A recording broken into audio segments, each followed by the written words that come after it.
straight in. Good morning, everybody, and welcome to day 2 of the Brscc's Nankang Tyre summer race weekend at Donington Park.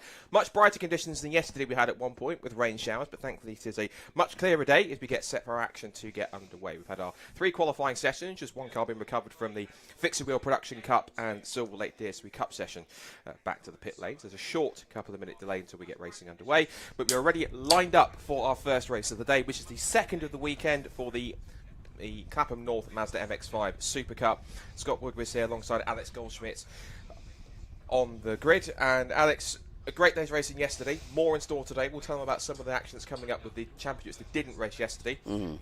But it's going to be quite fun and frantic, as it usually is in the MX-5 Super Cup. And after a great race yesterday, we're setting up for more great action today, this afternoon and this morning. Yes, indeed, Scott. Good morning, everybody. Yes, Jack Harding won race 1 yesterday by just over a second from Will Blackwell Chambers. Thomas Langford rounded out the top 3. Very, very ultra competitive are these Mark III Mazda MX-5s. It's the... they are really, really going to be giving us a bit of a show because I think the 5-second board has just gone out. So 19 cars set on the grid here at the just shy of 2.5 mile circuit here at the Donington Park Grand Prix circuit. So 30-second board has been shown to the field.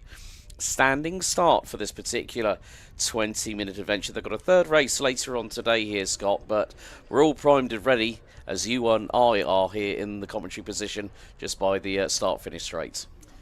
Absolutely. We are getting ready for racing to get underway very shortly. We're going to set them off on their formation lap, get the race 2 underway. Yesterday's race, if you missed it, you can catch up all the action on the stream later on the replay for Saturday. But yesterday it was a victory for Jack Harding, who took his second of the season, only just ahead of the most winningest driver of the season, Will Blackwell Chambers, and he will try to get big points as well. So this is the result. This is the grid set by the results from qualifying for their second fastest times. So Jack Harding starts on pole position alongside Will Blackwell Chambers, with Thomas Langford and Kamal County, one of his best ever qualifying efforts in Super Cup. He will start 4th on the second row.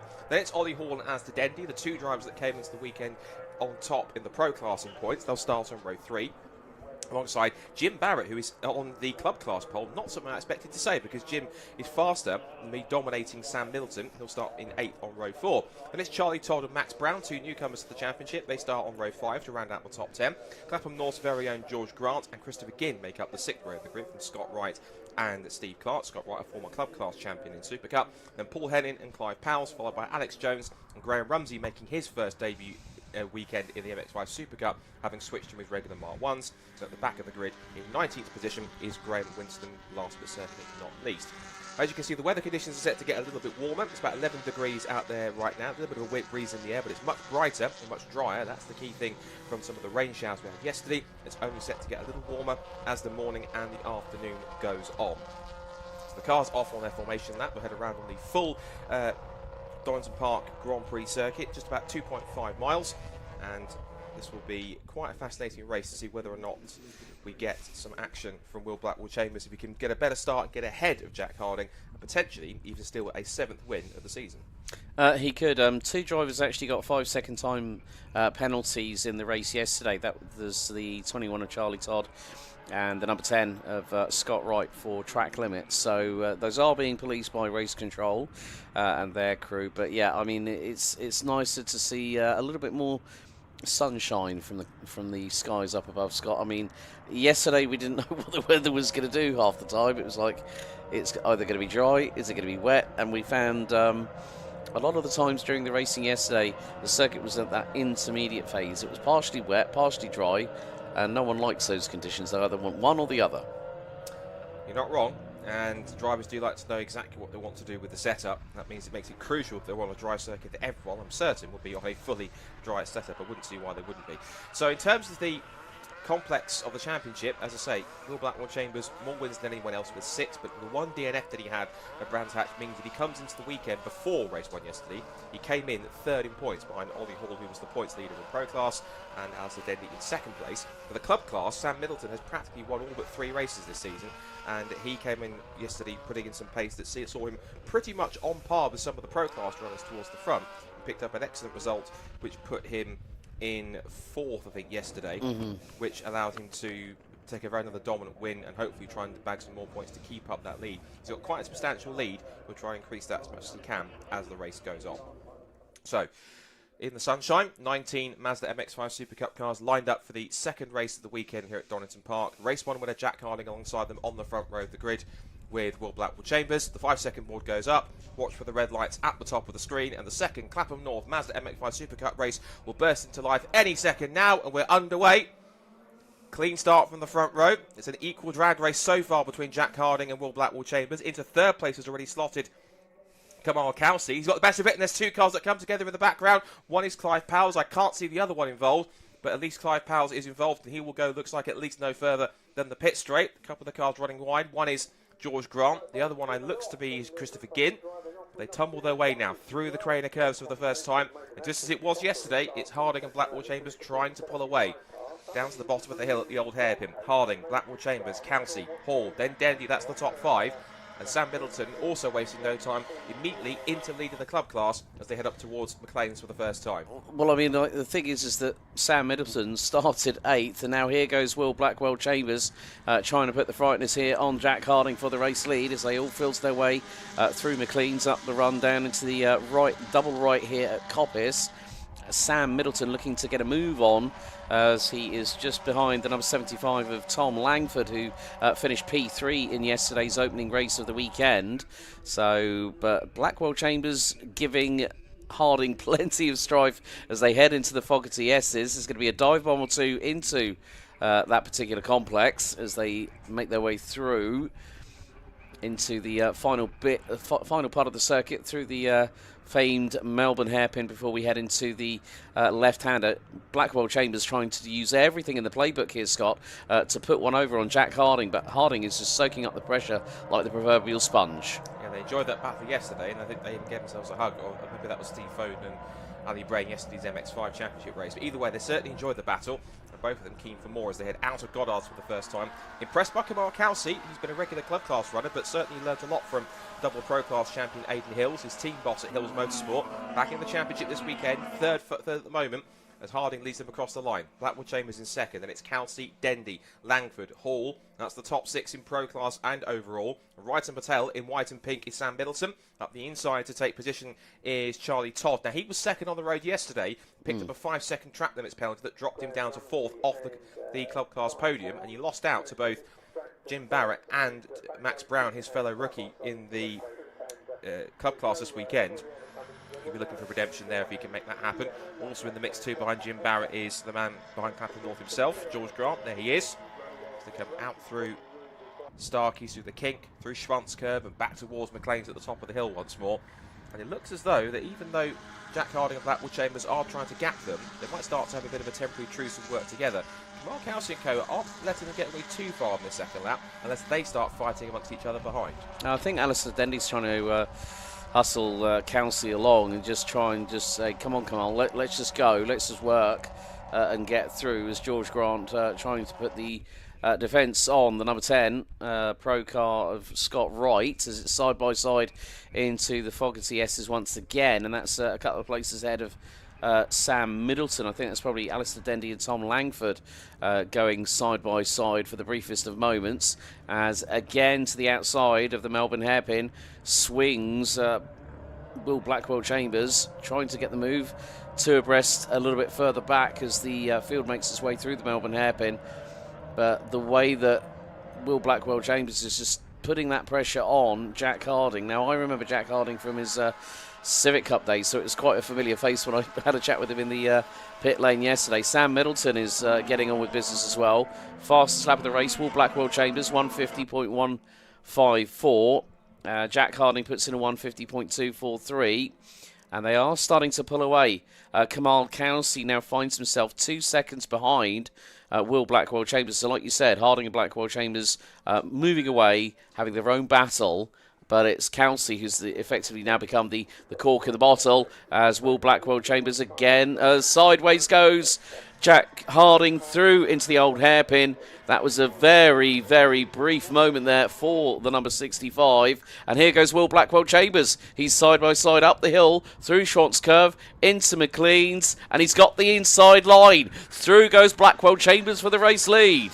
So Blackwell Chambers hits the front, but we know Harding won't let him stay there for too long, and he's right on his tail, and that's one car off the road in the background. Is that possibly Kamal Kelsey, I wonder? I think so. It is a Hills Motorsport car. Couldn't quite tell exactly who it was, but it might be Kamal Kelsey. We'll come back to that in a moment, as it's now side by side again for the lead between Harding and Blackwell Chambers. The next corner is a left-hander that doesn't stop anyone going down the outside, and it's going to be a possible move for Harding if he could be later on the brakes. But Blackwell Chambers has track position and the line and turns in through the S's onto the GP loop in the lead. Three-way scrap for what is third place overall. And Sam Middleton, who is in the club class leader, fighting like he's a pro class driver. He's done it. He's doing it again like he did race 1 yesterday. Absolutely inspired performance by the number 9. So they are coming through the Melbourne hairpin now.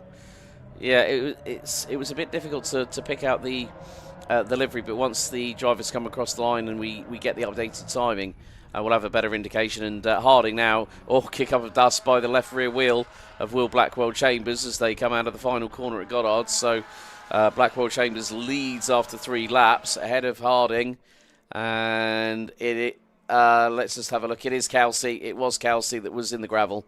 So Kamal Kelsey then, presuming he might have got going again because he was only on the edge of the gravel by the looks of it. Whatever happened in that scrap for third was off camera.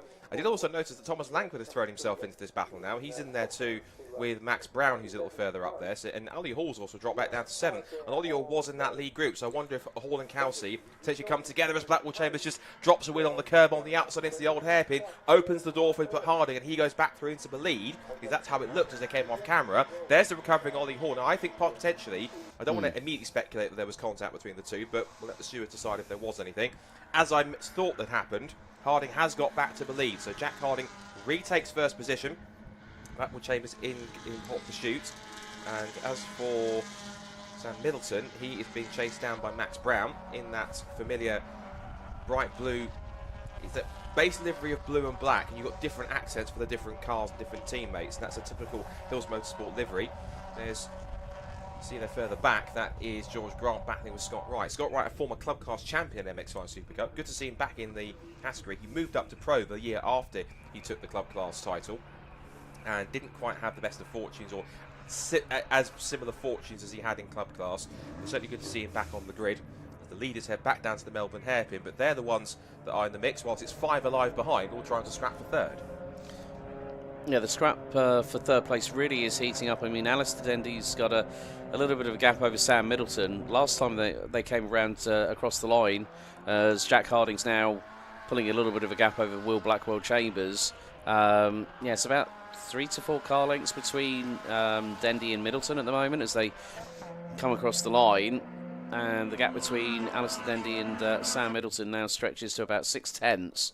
But there's still an opportunity. I mean, as you said, Sam Middleton has just been absolutely fantastic this season so far, and to be at that sharp end of the grid as we see George Grant now starting to battle with I think it's Steve Kite. Yeah, Steve Kite. I thought it looked like a 212 rather than 72 with the decals on the side of his vehicle. That's for 10th overall.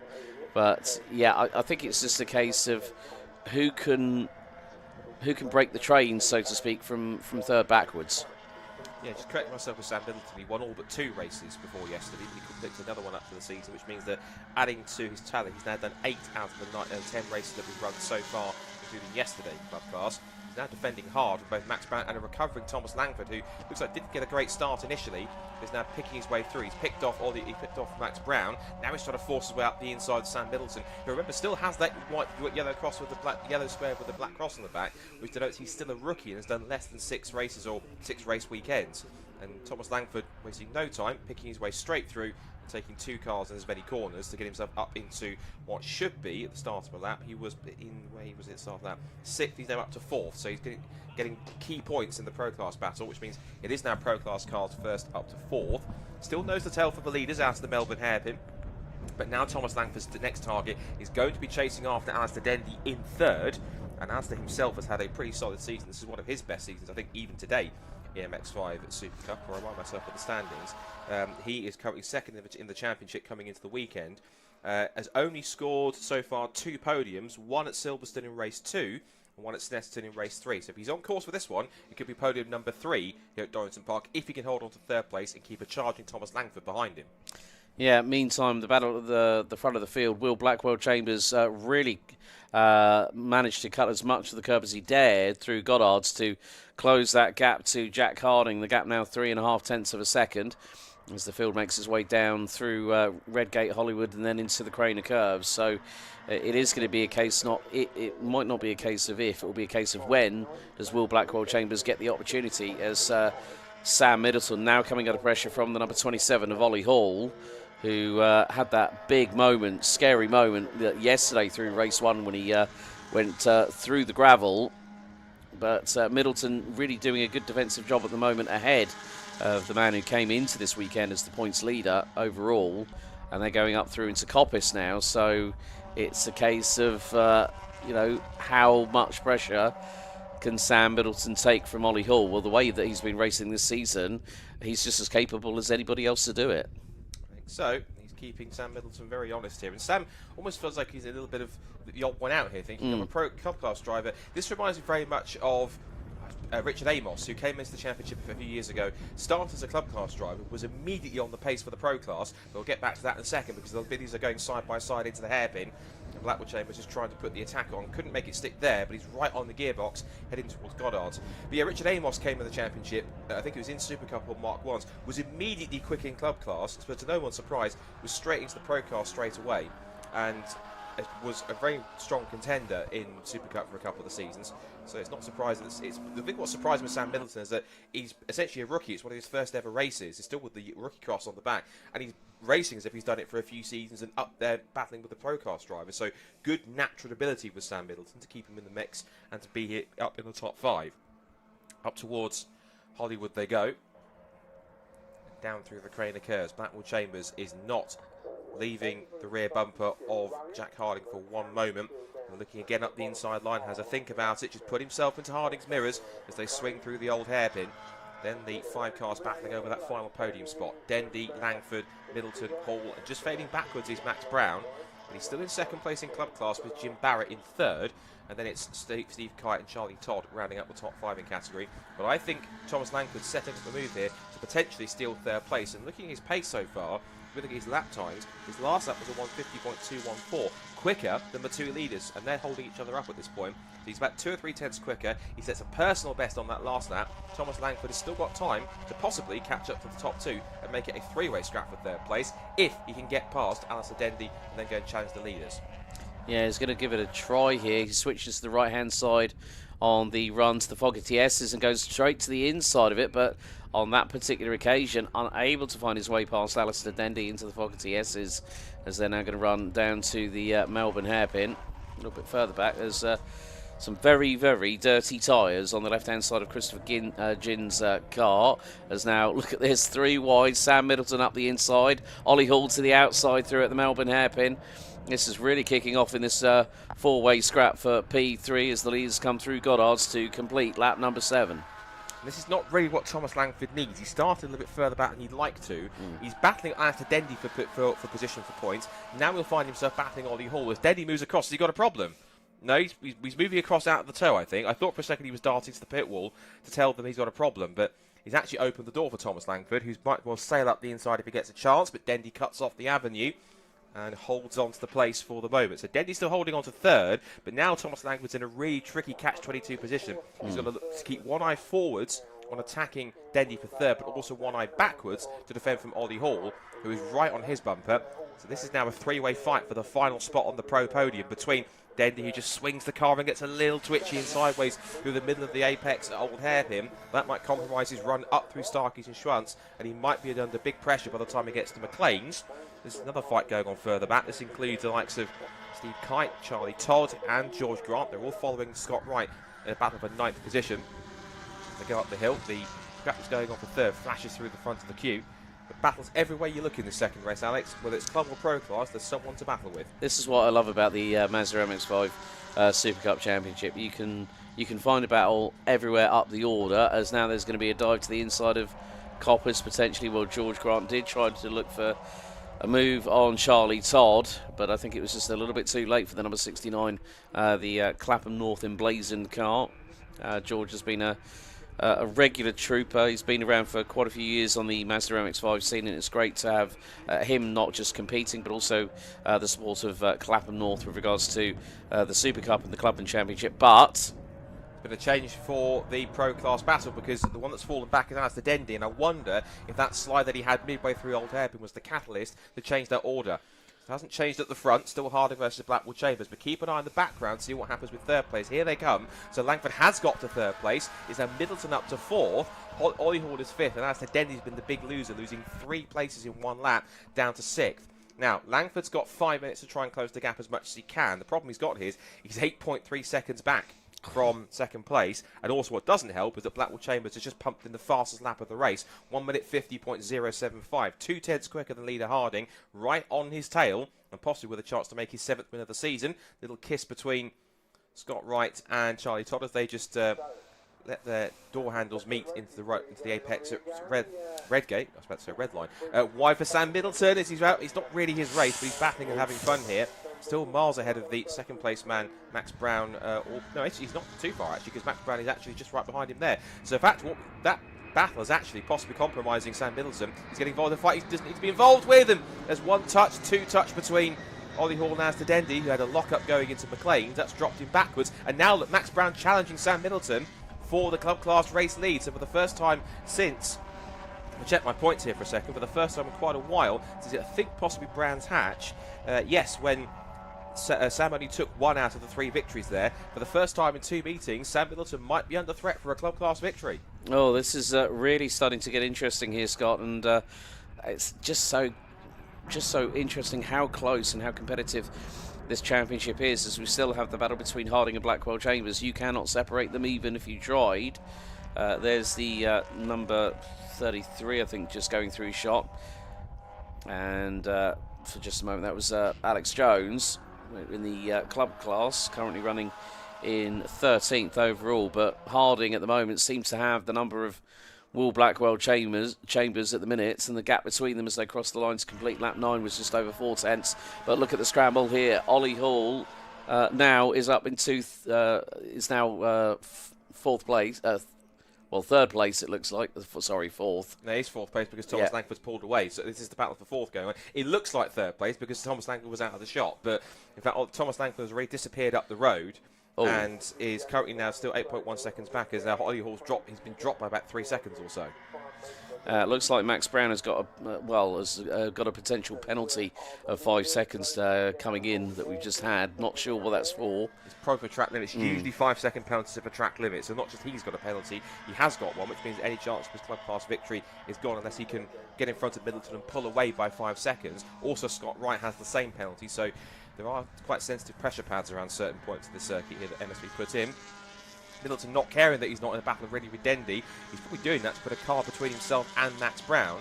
But even then, it's not going to matter too much because he might not know that Max Brown has that 5-second penalty. Dendy back up the outside thinking, I like you, Sam, but you're not in my class. Move out of the way. And here comes Max Brown, who at least on the road might get the lead if Sam Middleton can't get his elbows out and defend. Middleton tucks in behind Dendy into the slipstream, but all this fighting is only letting Ollie Hall escape. But even he's had to defend from the 3 cars behind him for a while, and he's lost all that ground to Langford, who has a very comfortable 3rd place. Through the S's for the possibly second to last time, and there's a bit of a gap to fill up here between Jack Harding and Will Blackwell Chambers. I did see him understeering at the end of the last lap through the final hairpin, so I wonder if he's just lost a little bit of pace as a result. But Jack Harding on this last lap, at least, Alex, is looking a little more comfortable as they go to start the final tour of race 2 of this MX-5 Super Cup encounter. Yeah, they do indeed. He does indeed, Scott. It was 4 tenths. It's now grown by twice that. So 1.2 seconds as trying to dive to the inside of Alistair Dendy is Sam Middleton. He's going to be on the outside of the run down to Redgate for the final time for what will be the final time. And there's the 66. Of Brown in the background. Middleton unable to get through at Redgate. It was going to be, try and see if he can make it work, but unfortunately for Sam Middleton, unable to get the move completed. But from that perspective, he's still got an opportunity, and he's round the outside through the crater curves. Great work there by Sam Middleton, but is he going to keep it nice and clean through the old hairpin? That is a yes. Brown, on the other hand, is now closing in rather quickly to the back of the number 18 of Alistair Dendy as they go up the hill into McLean's for the final time. And then it's going to be the run up to Coppice. So Alistair Dendy might have one more opportunity if he's lucky. Maybe coming down into the Melbourne hairpin, maybe coming out of Goddard's, because he's right latched on to the rear of the number 9. So this is the opportunity that he's going to need right now to get some slipstream if he can. But it's easier said than done, because when he's got Max Brown really charging at him, even though Max Brown has got a penalty post-race, but it is going to be more the case that now the timer has hit 0. So it is going to be down to this moment, and out of the final corner, it's going to be 2 out of 2 here at Donington Park for the number 65 of Jack Harding, who will win ahead of Will Blackwell Chambers by 0.8 of a second. And Blackwell Chambers sets the fastest lap of the race.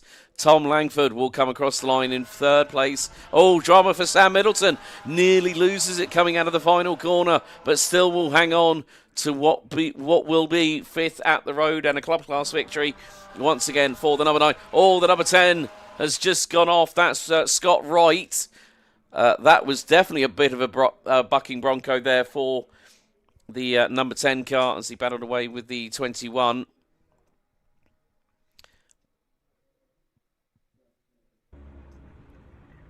There's a couple of drivers still coming through to complete their lap. We've got the number 64 of Kamal Khalsi, who unfortunately had that drama earlier on.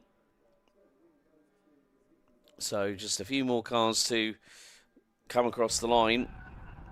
So a few cars, the first of which being Christopher Ginn in the number 20. And then we've got Clive Powles, Graham Rumsey. So the last few cars come across the line, rounded out by the number 41 of club class entrant Paul Hennin. But Jack Harding takes the win once again.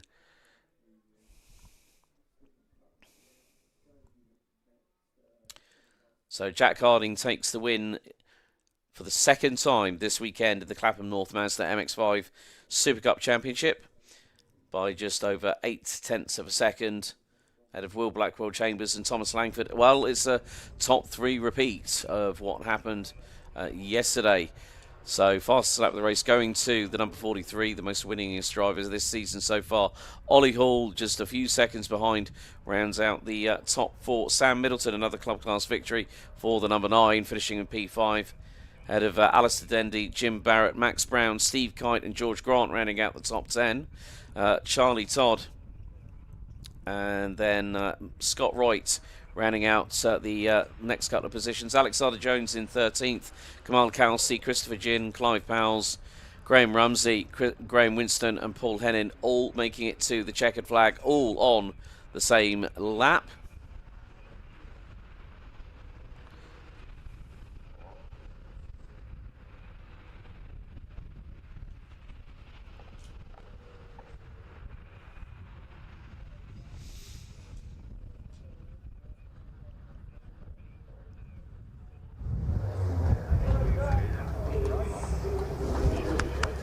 So the cars make their way down pit lane.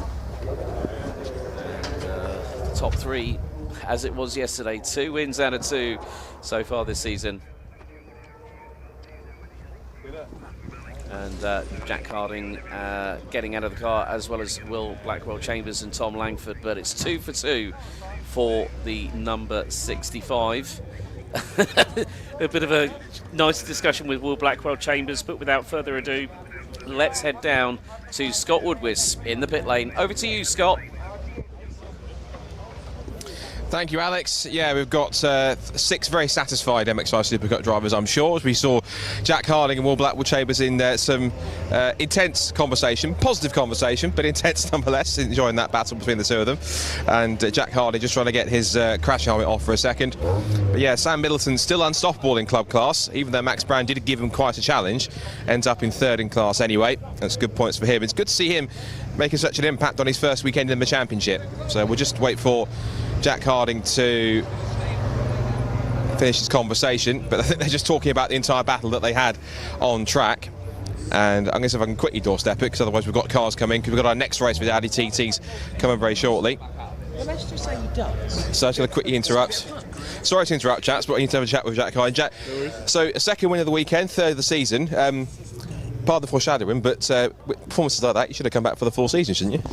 Yeah, if I had the funds maybe, but I enjoy just coming back for the laugh. There's no pressure or anything like that. I was speaking to George Grant before the race, and he was saying how much more calm and relaxed I see him and everything like that, and I was just saying yeah, because I was just doing it for a bit of fun. And you know, battling with Will there, that slipstream is so strong. There was no way. Every time I thought I'll get away with it, no, not a chance. It's the headwind's just massive. But honestly, no, I just enjoy it. And like I said, we're coming back at Ulton next round, and it's Croft as well. So we're doing 4 this year. I'm so thankful for what my sponsors have done just to even get me doing 4 rounds this year, and to come and do them and win. It's even better. Honestly, the car's mega. And the battles that you will have had so far, and all you had the battles at Aiden, of course, at Brands Hatch 2, where you got a win. That's just typical characterisation of what this championship's like. It's always been cut and thrust, busy, lots of great battles. I think just the key thing is that just building a few more cars back again to continue to show why it's such a good championship.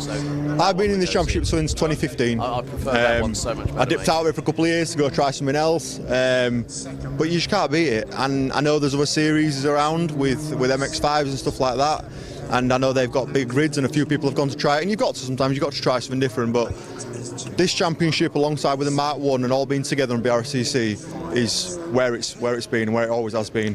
And me and Aiden had a great battle with Will the last round. You know, there was 3 of us fighting up front. Get a few more in there, honestly, it'll be just like it always used to be. We've done it before. In 2019 there was about 16 of us on the grid. The year after it was full again, so people will come back and realise how mega this championship is. It really is good. So honestly, massive thanks to AK Motorsport. Honestly, they're not here, but they're on the phone all the time, just helping me out with setup and stuff like that. Dan, who built my engine, it's mega engine, and honestly all my sponsors that are here as well, they've come this weekend and just helping me on the grid. I can't thank them enough. And Hall Sport, they're always on hand as well if I need them. It's great. Top job. Well done. See you for race 3. Congratulations. We'll quickly rattle through, because I can hear the Audi TTs already trying to get onto the grid for their formation. I need to interrupt another conversation. Mr. Blackwell Chambers, second place for you. I know you always want to win, but still, another great battle with Jack, and then crucially, solid points to beat the other guys in front of you in the championship. Yeah, no, really good race. Car's come on a lot since race 1, so really nice improvement there. Still, I mean, Jack's obviously a fantastic racer. He had me covered, which is very frustrating. I did make him do one small screw up, and then I promptly did the exact same thing the next lap and gave it straight back to him. So, to be honest, I lost that race to myself there. But no, fantastic race, really nice and clean. I had a little trip through the gravel trap, wanted to see what the beach was like, and yeah, no, overall really good race in the Clapham North RBR car. Good stuff. We need to quick rattle through because the next race is coming up, but well done. Second place, good job. I'm interrupting conversations all the time here. Forgive me, Jack, I'm just going to jump in. Tom, very quickly for you, your race has spent mostly fighting the cars to get to third place. By the time you got there, those 2 had cleared off. Yeah, they had, like in race 1. It was a war for me, that race. I thoroughly enjoyed it. Had to do it twice, come back through, but that's the name of the game in SuperCup. I want to say thank you to Next Wave Safety, Mofolio from Germany, and Caesar Auto Electrical, and AB Motorsport. Yeah. But I thoroughly enjoyed that. Let's see what race 3 brings. Good stuff. We're rattling through because we've got the next race coming up, but well done. Third place, congratulations. Let's quickly rattle through the club class and have a chit chat with our, once again, dominating winner Sam Middleton. You might just have time for Sam as well, but you're making a habit of this, not just winning, but also getting amongst the pro boys as well. Yeah, it was an interesting race today. Managed to get a little bit stuck in. I think 66 car probably had the best seat in the house today, I think. But no, it was a great race. Nice to mix it with the big boys for once. Yeah, good stuff. Again, we are short on time, but well done. Another win for you. We'll see you in race 3. Might quickly see we get a word with Max Brown because he is new to the championship, so we'll quickly have a word with him if we can, see how he finds that one. Max, quick word.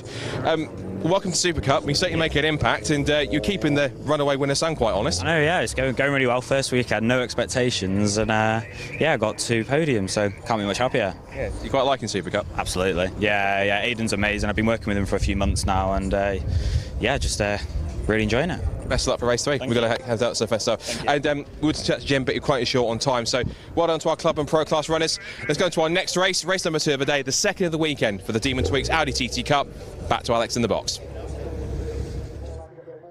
Thank you very much, Scott, as we are underway with the formation lap of race 2 of the weekend for the Demon Tweeks Audi TT Cup Championship. Andrew Rogerson will start on pole position, having taken the win in race 1 yesterday. Jordan Stilps Audi TT will be alongside him on the front row in the 92. Charles Bard and Ross McCarr round out row 2 ahead of Ben Taylor and Sam Heading. Matt Luff received a 10-second penalty added to his race time, having been found to have made a full start in yesterday's opening race. He'll be joined by Oliver Divine King on row 4.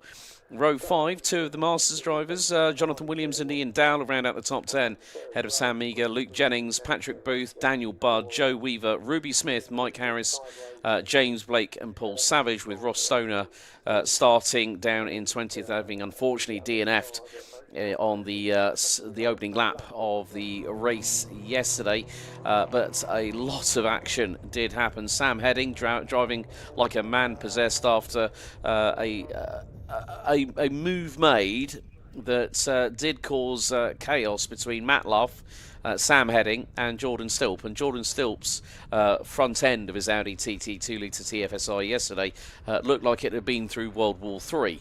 But however, the cars have been repaired and they are back full and fighting fit as the field starts making its way through the Fogarty S's. So it's going to be quite crucial. They'll have, this is the second of their three races this weekend. So there will be at round about the midway point of the afternoon schedule, as we have got this and one more race until we head to the lunch break before the PBS Brakes SuperSport Endurance Cup has their 2-hour enduro, and then we have the first race of the Nankang Tyre BMW SuperCup Championship, which includes the Compact Cup and also the Fixer Wheel Production Cup along with that too. So the field starts making its way onto the start-finish straight here at the Donington Grand Prix circuit as part of the Brscc Nankang Tyre Summer Race Weekend here in the first weekend of June, as we are primed and ready for what is going to be another exciting 15 minutes of racing action. Ross Stoner now setting into position as we have the Hyundai car at the background, just waiting for everyone to get into position. Scott, well, it could be another classic here. Rogerson took the win yesterday, but we've got to keep our eyes out for Sam Heading, Jordan Stilp, and of course Matt Luff. Yeah, so can Rogerson make it 2 from 2, or can those got tangled up yesterday redeem themselves? Let's find out. D1 Tweeks, Audi TT Cup, race number 2 with lights up, and at Donington Park we are back underway in racing in the TTs. Strong start from pole from Andrew Rogerson, immediately covers off Jordan Stilp, who slots into the slipstream behind him. Also a good start for Charlie Budd, who's immediately closed off the rope from Ben Taylor and allowed Ross Macker to take an unchallenged 3rd place into Redgate Corner as they turn him for the first time. There's Sam Heading in grey, number 57, who I'm sure will be fired up after yesterday getting involved. I think he was driving a little bit frustrated yesterday after the incident at the Goddard hairpin. But through the Craner curves for the first time, Rogerson from pole leads the way, Stilp in 2nd place. Down towards the old hairpin, Macker in 3rd. Bird in 4th position, Taylor 5th, up to 6th when he's gone Heading past Jonathan Williams. And then through there, 75, Oliver Divine King. Good start for Oliver, starting in 7th place and staying in P7 as they go up the hill towards McLean's. But Rogerson, from pole, holds the lead and on genuine pace too. Yeah, Matt Luff started on 12th position because of the 10 seconds added to his race time for that full start in yesterday's opening race of the weekend. But in the opening minute, things are looking rather close. I mean, Sam Heading's left side of his Audi TT still bearing the scars of battle from yesterday's opening race, but Jordan still looking to try and close that gap to Andrew Rogerson. Ross McCarr looking very strong on his own at the moment, but there has been an overtake. I think it was Matt Luff going into the Fogarty S's, might have just gotten past the 33 of Patrick Booth, who was ahead of him on the road. But yeah, again, it's just another one make series that is ultra competitive. Ross Mackar said that to me yesterday. He just said, I love the fact that you get a lot of bang for your buck, and we definitely got bang for a buck yesterday when 3 came together going through Goddard's. But more to the point, Rogerson on pace is keeping Jordan Stilp at bay, and Sam Heading, I think, might have just made another move up the inside through it to Goddard's. So they come across the line to complete the opening lap. Rogerson leading Stilp by 7/10. Mackar, Budd, Heading, Taylor, Luff, Williams. Matt Luff has already sprung up the order, and there is that was Heading keeping around the outside of Taylor through Redgate into Hollywood to hold on to 5th position. So yeah, Matt Luff has made up 5 positions already as Rogerson looks to continue to extend that lead over Jordan Stilp, who is actually being closed in on a little bit by Ross Mackart in the number 73, rounding out 3rd position as there's more battles up and down the order. 33 versus 40, that's Booth versus Weaver as they go up the hill. So on the second lap, Rogerson trying to pull away here as Stilp continues to take his advantage. Mackart might start to come back towards him as this race continues on. The key thing I'm going to watch for, though, is the progress of Sam Heading. He's now past Ben Taylor into that top 5, and of course, crucially, Matt Luff, the championship leader, is behind both of them. So back in 7th place, with a lot of work to do, given that he didn't really get the score he wanted in race 1 after getting tangled up in that 3-way clash with Heading and Stilp at the final corner. Hilt goes diving up the inside, and Luff takes up the position. That's now back into P6 and still on the tail of Heading as they come down towards the Melbourne Loop for the 2nd time. And Rogerson, who was quite emotional after his first victory, and it's one he's been questioned for quite a while since he joined the championship. He's had quite a few ups and down fortunes, and yes, he benefited from what happened at the hairpin, but he wasn't just there on chance. He also managed to put in some really good fast laps on genuine pace and was able to be up there. And he has been a consistent runner in that leading group ever since he joined the Audi TT Cup at the beginning of the season, and certainly seen all the fruits of his efforts come to fruition. Case in point, first proper flying lap, he is the fastest man on track, 1:45.654, as a lead of just shy of a second as they come to start lap 3. Ross Mackart is trying to close it in 3rd place. There's a lead group forming now with Charlie Budd just behind him in 4th, and Heading and Luff continuing on in 5th and 6th. And there's Jonathan Williams, best of the Masters drivers, in 8th position, battling with Oliver Divine King at the base of the top 10, with Ian Dowler just behind them in 10th. Yeah, Matt Luff just really going about the business at hand, which is just to try and get that car as high up the order as he can and try and compete for, you know, effectively a race victory. He's only 3.9 seconds off of race leader Andrew Rogerson at the moment as they go up the hill through to Schwantz Curve, then into McLean's, and then again it's just a case of, you know, Luff being kept a little bit honest here by Ben Taylor in the 86 as they go through into Coppice. So more to the point, it's going to be side by side between the number 75 and the number 9. That's Williams versus Divine King, and is Williams going to keep it pinned round the outside of Coppice? That's very, very brave. They nearly rub panels going down the straightaway into the Fogarty S's. Looks like Williams is going to get the inside line, but Divine King throws it around the outside and goes a little bit later on, touching, you know, literally a dab on the brakes, turns the car in left, and Williams can't really respond to it. But meantime, Rogerson trying to keep that 1 second lead advantage over Jordan Stilp, but Stilp might be closing in corner by corner as we're a third of the way through the race. We've got just under 10 minutes to go. And in the meantime, the 44 of Charles Budd closing back in on Ross Mackart, whose front left headlight has gone a little bit further away. But look at the scramble here. Oh, there's drama, and more drama for the number 40 of Weaver, Joe Weaver, stuck on the inside of Goddard's. Yeah, Joe Weaver made his debut in the championship 2 years ago at this very circuit, a young driver out of karting, so he's certainly learning the hard way somewhere how Audi TT can be quite a little bit rough and tumble sometimes. 4G Racing teammates at play. This is Sam Meager battling with Patrick Booth. Both of them in that, I think, 2 of the best looking cars in the grid. Both agree that a Martini livery car is always a good looking car. It's Martini inspired anyway in these cars, and it looks as though it is Meager just holding on ahead of Booth. And of course, they've got a third of those cars in the field, which is also Ross Mackart, who is up there in 3rd position. So one of the 4G Racing cars up there too. And a lot of these drivers have come through from MGs before, as the marshals try to push Joe Weaver's car away. I think there might be some damage to the front right, it seems, because that wheel looks like it has a little too much camber on it. Looks like it's either some kind of a steering or suspension problem after what potentially could have been some contact. They're trying to push that car away as quickly as they can, and of course, the faster they can push it away, the less chance there might be of having to throw a safety car. These are going towards the Melbourne Loop already, so they have to be pretty quick to try and get it out of the way. But with damaged front suspension, Alex, that might be a bit of a tricky task. They have pushed it, I think, that they pushed it off onto what would be the leading off into the pit straight on the national circuit. So it's off the road and it's in a safer position. That's fine now, so this should be okay. And now we're coming towards half distance as the pack makes its way through the S's for another time. Its Heading has now gone to 4th position. There are yellow flags down there for a good reason, because marshals are just pushing the number 40 car of Joe Weaver to safety. Rogerson just tentatively winds his way through the hairpin, still in pursuit. And it's 3rd for Mackart and 4th now for Heading. So he has got past Charlie Budd. 1 more position gained. And as Rogerson sets the fastest lap of the race, Heading continues to be on an absolute charge. Yeah. And I think that's probably the upper suspension arm that's gone. That's why the top of the wheel's cambering in on Weaver's car as it's been pushed away. And a big thank you once again to the men and women in orange, the marshals that help us out every single race weekend as the battles resume here in the Demon Tweeks Audi TT Cup Championship.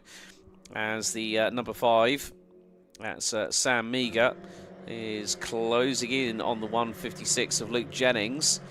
Meantime, Charles Budd is being left a little bit in the dust by Sam Heading, who's now closing in on Ross Mackar. So the number 73, who started 4th on the grid, now has one of the main protagonists in the championship closing in. I mean, Ross Mackar himself has done pretty well in the season so far, but he's got a little bit of damage to the left front. It's superficial in the fact that it's just headlight, maybe a little bit of cosmetic touch up to the left front bumper, but that car is still running pretty well. I mean, Mackar's last lap was a 147.3, Headings was a 146.9, Andrew Rogerson's last lap 145.5. Fastest lap of the race is now nearly 1.7 seconds up the road from Jordan Stilp, and that's a wonderful shot. You got the cars going through the Melbourne hairpin, and an airplane's just gone through the top of the shot there as well. So yeah, I think it's the case that Andrew Rogerson, on pure pace, as you rightly said, has been able to pull that gap over Jordan Stilp, but Stilp's got to try and do everything he can in the next 6 minutes. But look, it's a four, maybe 5 horse race, and one car behind, 2 cars behind Sam Heading is Matt Luff. So Luff now in 6th position, not where he wants to be for the championship leader. It's his most difficult weekend to date so far. So he might well benefit possibly, I think, from the partial reverse grid for race number 3, which comes up later on this afternoon. There's 156. Carl Jennings came into the weekend in the top 10. And good to see him battling with Sam Meager and back two of the 3 4G Racing triplets, shall we say, in terms of the cars, because we've got Patrick Booth and Sam Meager right behind him. Lead gap is stable at about 1.4 seconds. Stilp was 3/10 faster on that last lap, so he was able to bring the gap in a little more. This is the fight we're watching over 3rd place. It is essentially a 5-car scrap. Charlie Budd continues on in 5th position, just ahead of Matt Love. But Ross Mackar will have his eyes front trying to catch the top 2, but at the same time be looking nervously in his rearview mirror to see where Sam Heading is. And we know how quick Sam can be. He was pushing hard yesterday after he had the spin that put him a bit further back down the order, and managed to recover up to a respectable top 10 finish in the end. So looks as though that Heading has got good pace here. Luff, likewise, he's on the back of Charlie Budd here, but even Charlie said getting a podium yesterday, he was helped by the circumstance, but at the same time he's been working very hard to make that happen. Up the inside, making it happen. Into 3rd place goes Sam Heading. Momentarily goes deep into the hairpin on the apex at Melbourne, went a little too fast. Now he's on alongside Ross Mackar again, but he has track position to the inside for Goddard's. There goes Rogerson, there goes Stilp. Who comes out in 3rd place into the shot? It is Heading.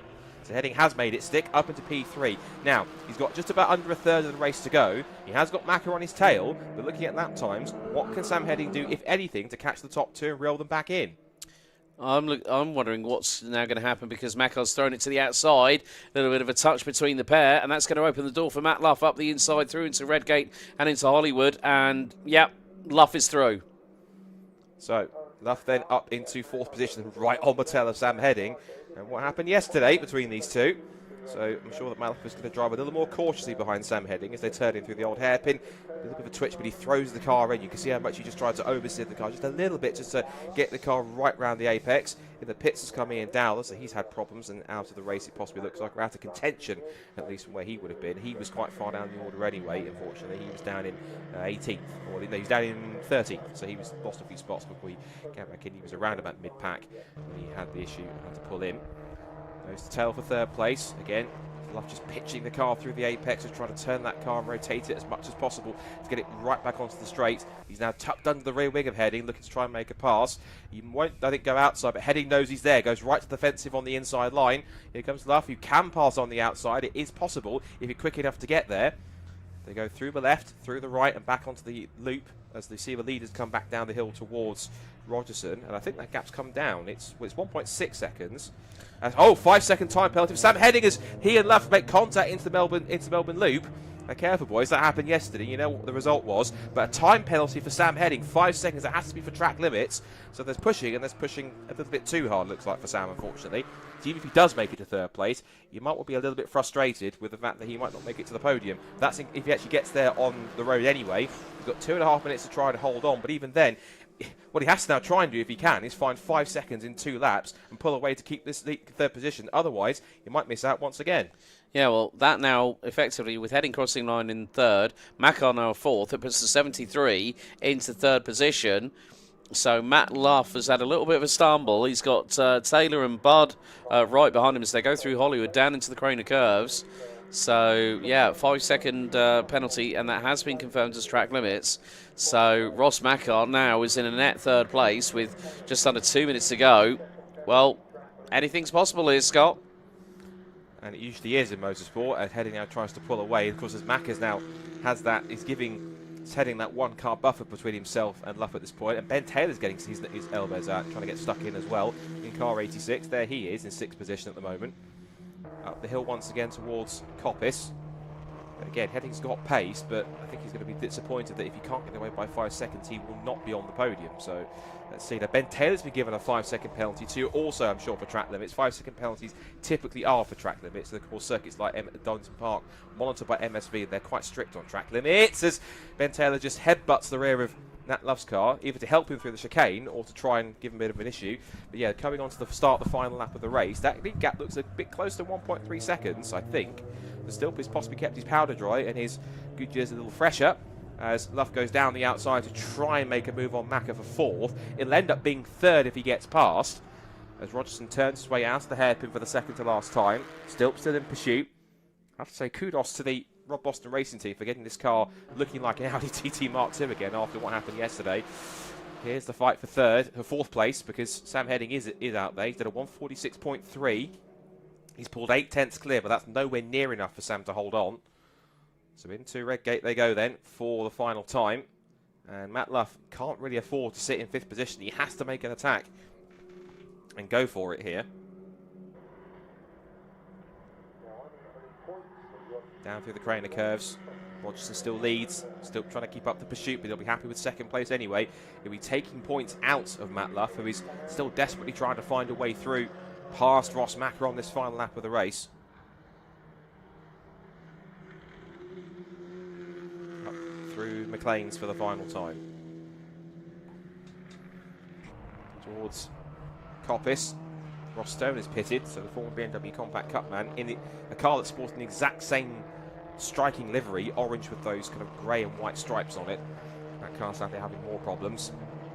Out onto the back straight for the final time. The Heading is trying to pull away. I think Ross was a little loose on the exit of Coppice, and that's now put the tail up for Matt Luff, who again has to watch Makar go defensive on the inside line, but he can go down the outside once more. If he can't make the pass here, he can try and set him up for a move. No, Luff's struggling. He's gone off. What happened to Matt Luff on the end? Did he either outbrake himself, or was that a problem? Either way, he's on skipping over the chicane, but Matt Luff just skipped across, and it looks like he's dropped all the way back to the tail of the group. Yes, he has, so he's kept going, but he's now down to 7th place. So incredibly, Matt Luff will not even get a good result, but it will at least be 6th in the end. Meanwhile, this man took his first win yesterday. He's about to make it 2 for the season so far. Andrew Rogerson across the line and takes the checkered flag to take his 2nd Demon Tweeks Audi TT Cup win of the weekend and his career. He's only 1.4 seconds ahead of Jordan Stilp, and Sam Heading might well flash the headlights, but he will not get a podium. He will be denied, I think, with the 2nd time by a time penalty. The first time was at Silverstone, where he won the race on the road and was then given a penalty. I think it was for a false start. So it will in fact be Ross Makar who takes the final podium spot for 4G Racing. Charlie Budd takes 4th, so he takes another top 5. Matt Luff does pick up 5th because, of course, Ben Taylor also had a 5-second penalty. So both of them get demoted to 6th and 7th respectively. Heading 6th, Taylor 7th.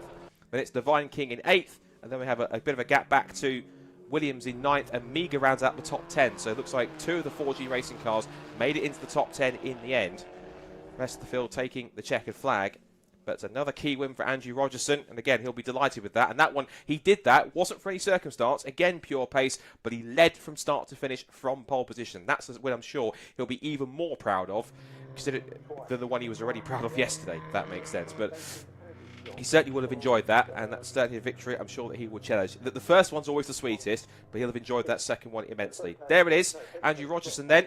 Victory by 1.4 seconds and the fastest lap of the race, with Jordan Stilp in second place and Ross Macker fourth on the road, but third in the result after the time penalty for Sam Heading. Charles Budd takes fourth from Matt Luff in fifth position. Sam Heading, with that time penalty, demoted to sixth. Ben Taylor demoted also with a 5-second time penalty to seventh place, with Oliver Divine King, Jonathan Williams and Sam Meagher in the top 10. Then it's Carl Jennings, Patrick Booth, Daniel Budd, Ruby Smith in 14th from Mike Harris, James Blake, Paul Savage and Ross Stoner. And the two cars we lost, Ian Dowler, who pitted towards the end, and Joe Weaver, who was tagged at the Goddard hairpin and had damage to his front right suspension. Hopefully they can get that fixed for race 3. So 20 cars started, 18 cars saw the flag in the end.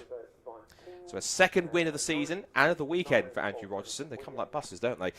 But Andrew Rogerson, he was emotional after the first win. I'm sure he'll be absolutely ecstatic after the second one. And kudos to him for putting in another great drive, holding on and holding off someone who's as experienced as Jordan Stilp, who's done a lot of club level and racing experience. He's done Clio Cup, he's done BMW Compact Cup, he's done British GT. A lot of racing as Jordan Stilp has done. Very experienced driver, as is Andrew on top of that as well.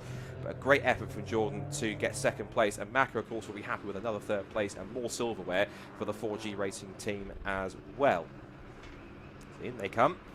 The next race coming up on the timetable is our last race before the lunch break, and that is for the Kent Models Mazda MX-5 Championship, where Ali Bray will be bidding to make it 11 wins from 11, unbeaten so far in 2025. And Sam Heading's been directed towards the podium, but I think he might be told not to because he hasn't got the third place. He's pulled in. I think someone needs to tell him he hasn't got the top 3 because Ross Mack is also coming in. So I think Sam, unfortunately, needs to be told to leave, I'm afraid. Yeah, I think Rob Boston's about to break the bad news. And unfortunately, we've seen what Sam Heading's like when he's in a bad mood. But there's a man who certainly isn't in a bad mood, Andrew Rogerson. Victory for the second time this season.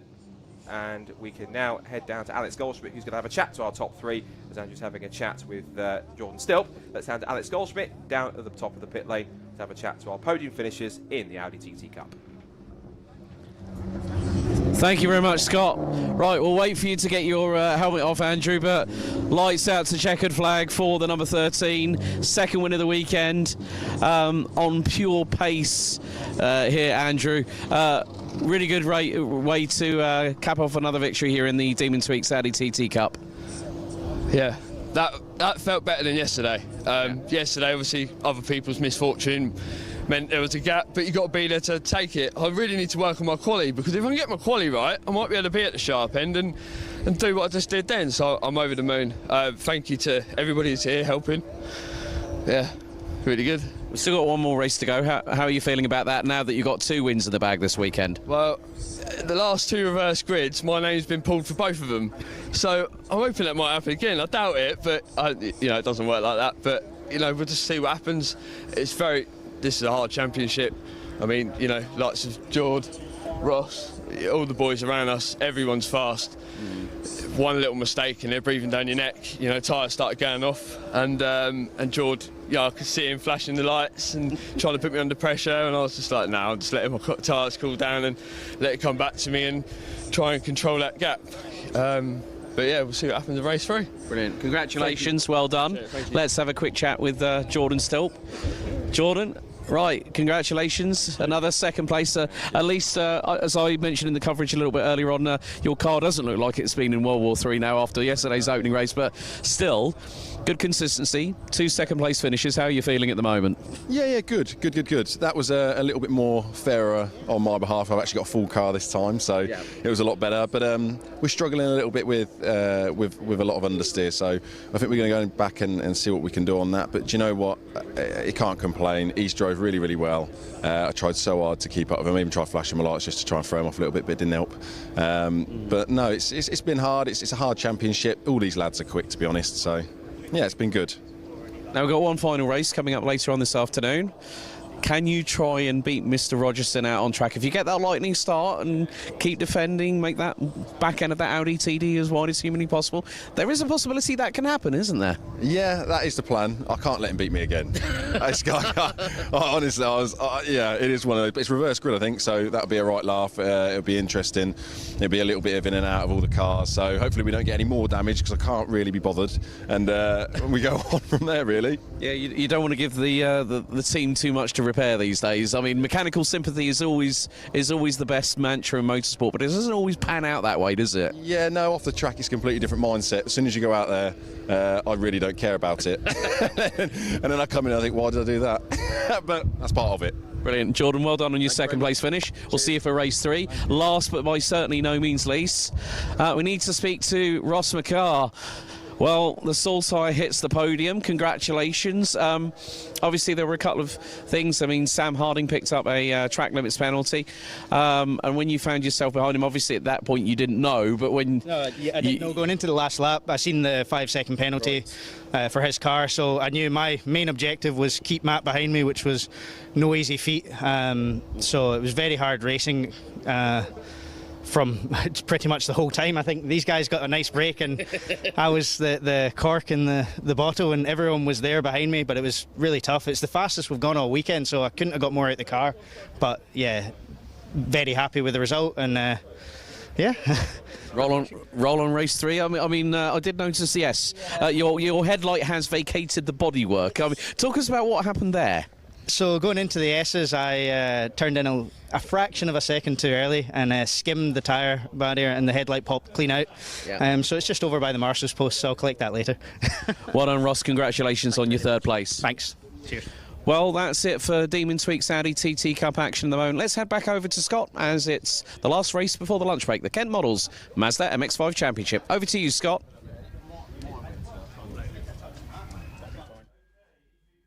Thank you, Alex. It is indeed the last race of the the morning before we get to a lunch break, and it's the second of the weekend for the Kent Models Mazda MX-5 Championship here at Donington Hub.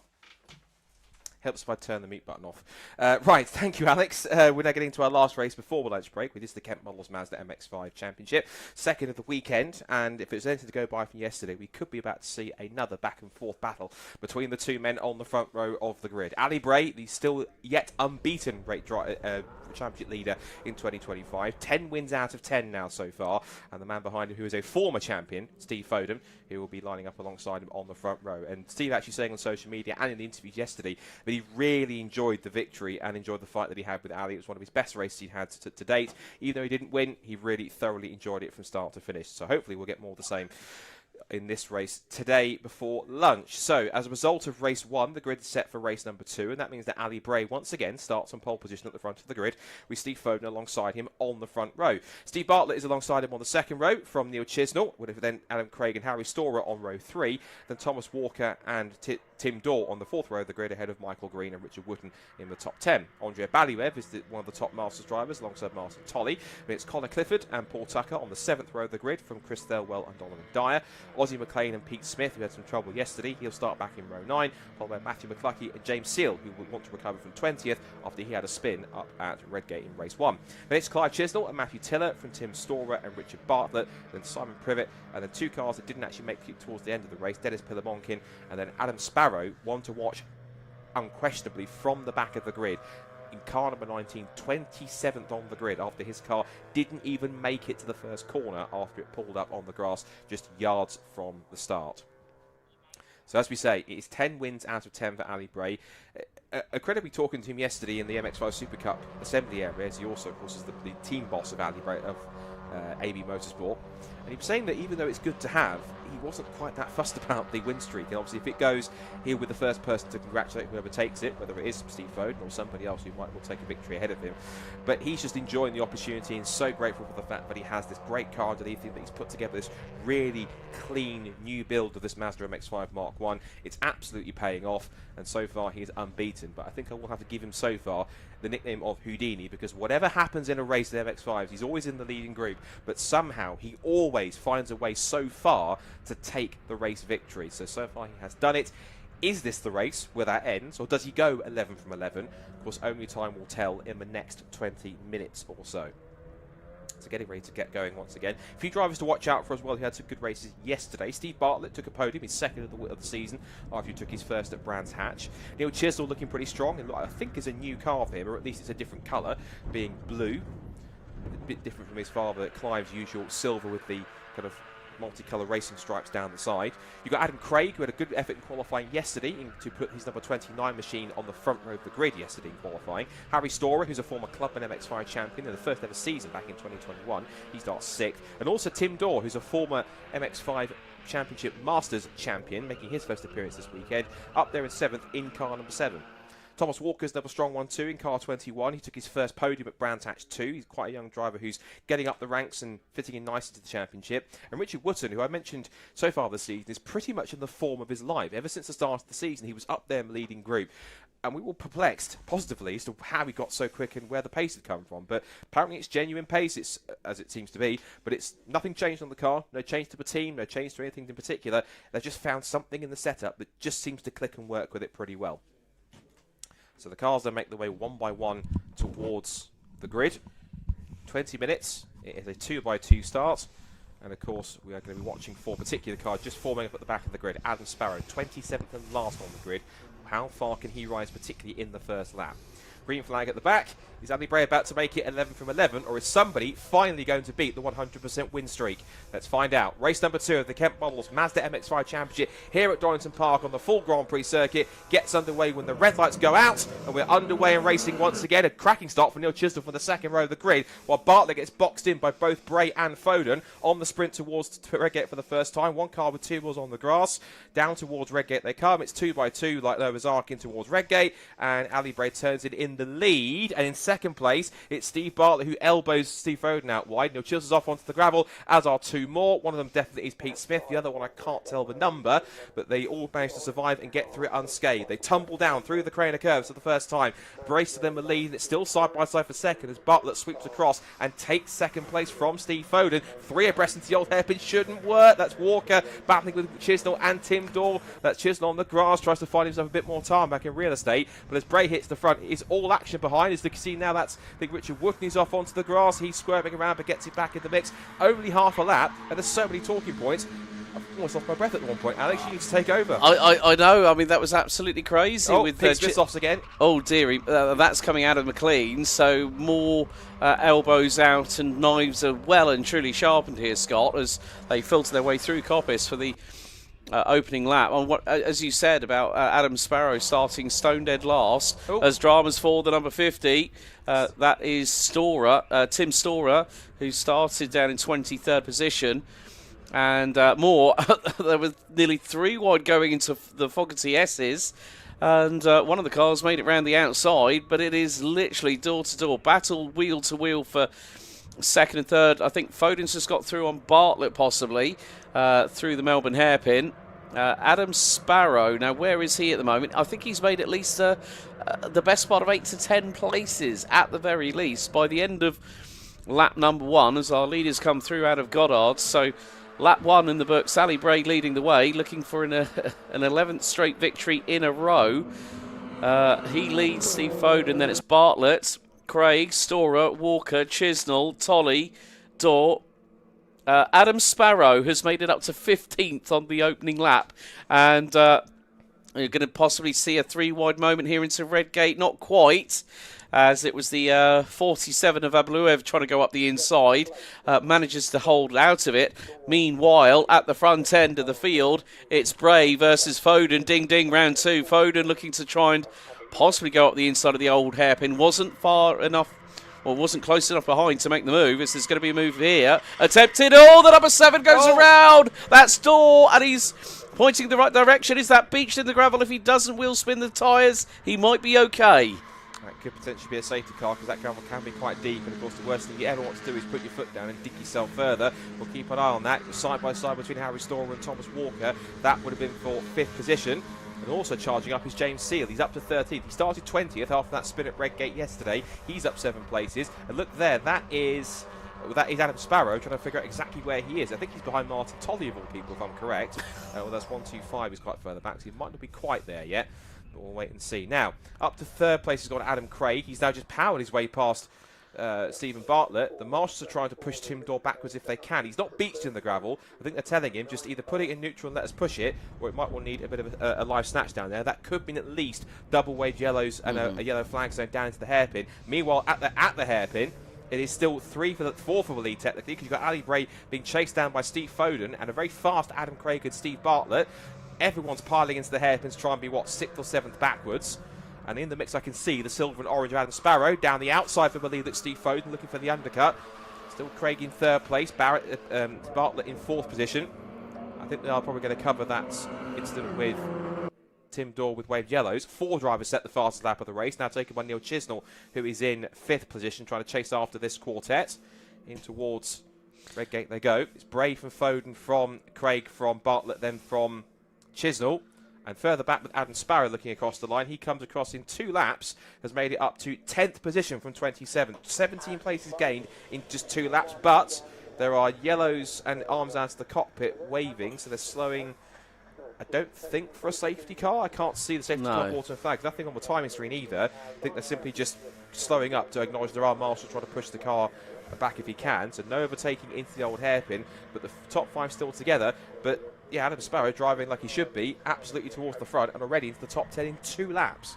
He's now 9th because he actually got past Martin Tolley in the meantime in the 23. And he was challenging Michael Green for 8th going into the old hairpin. Didn't pass because, of course, the yellow flagged, but he was on his tail trying to make a move, and he has got through. So 2 more places gained. He's driving it to the front. Yeah, what's his lap times at the moment? 1:57.8. I mean, we've had Neil Chisnell put in the fastest lap of the race, 1:54.925. So we're only a quarter of the way through this race, and on pure pace alone, just by the amount of people that he's gotten through at the moment, Adam Sparrow really has a chance of fighting at the sharp end of the field, and that's exactly what we're seeing as they manage to recover the do the live snatch on the number 7, the leading Masters driver after race 1. Tim Dorr out of the way as Bray and Foden are engaged in a battle, and it looks like they really have they're trying to swap positions. I think, is it still Bray holding on to that lead at the moment here? It's still side by side. I was looking at the battle for 3rd behind, because that's really kicking off as Foden tries to go down the outside into Goddard's, but Bray shuts the door. But it's all action for 3rd place. Neil Chisnell has it. Everyone else wants it, because it's now Craig is on the outside of Bartlett, but on the inside for the next corner. But then Craig gets the push from Thomas Walker. Side by side for Belize. Sparrow sets the fastest lap of the race. Everywhere you look, there is action in this second race of the weekend for the Kent Models Mazda MX-5 Championship. It was side by side into Redgate, but Ali Bray holds on. There's still yellow flags being waved as they're just finishing the recovery of Tim Dorr's car, so no passing into the crater curves or at the old hairpin. Confirmation that Tim Dorr is out of the race. Privet is also pitted as well in 991, so he's also got an issue that's forced him out of contention. It's now 6 for the lead, though, as they come through, and it could be 7 or 8, because Adam Sparrow is into 7th place with the fastest lap of the race, bringing Harry Storer with him. I think there's every chance, actually, in this race, given we've still got 30.5 minutes to go. Sparrow could even get himself into the podium places here if he plays his carts right and plays smart. Yeah, all round the outside is going Neil Chisnell, trying to go past Steve Foden. That's opened the door for Adam Craig, who's going to dive to the inside through at Coppice here for P3. And that very much might have just been completed by the number 29. As the number 55 of Seal battling away with Abaluev going through into Coppice. Still staying ahead at the moment in the meantime, but it's 2 by 2 for the race lead. Bray still holding it down, but is that Foden up the inside? I think it was Bray back through the inside.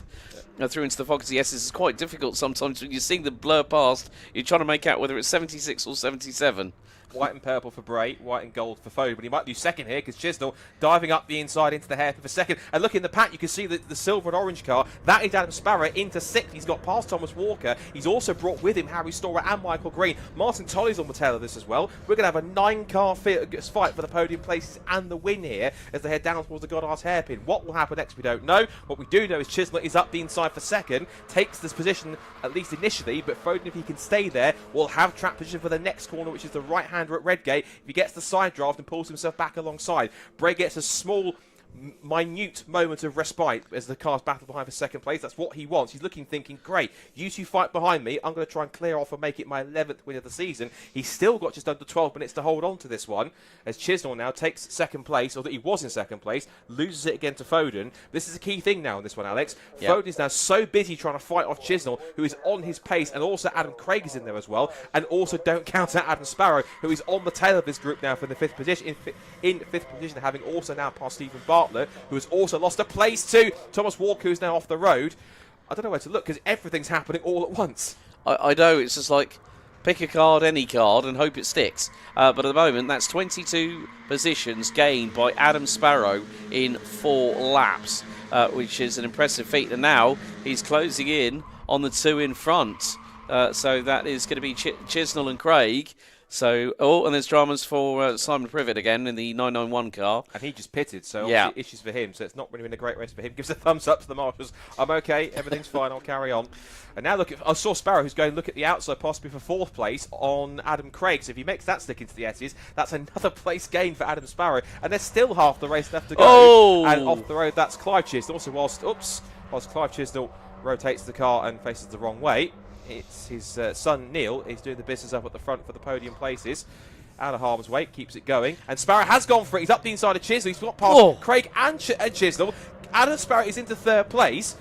I can't believe I'm about to say this, but with half the race, does Adam Sparrow have a chance of winning this? At this point, yes. 100%. I mean, he had differential issues in qualifying that put him 9th. He pulled to the right-hand side in the start-finish straight on lap 1 of race 1, and he's what we like to say in karting, doing a top gear from the rear, but... Side by side for the lead. Look at Sparrow. He might be giving Foden the push. Foden gets in front. Here comes Sparrow to the outside. Does he dare take the lead down the outside line? He's squirming around, trying to make the move. He's gone wide. He's going to try and hold on to it, but here comes Chisnall up the inside to take full advantage.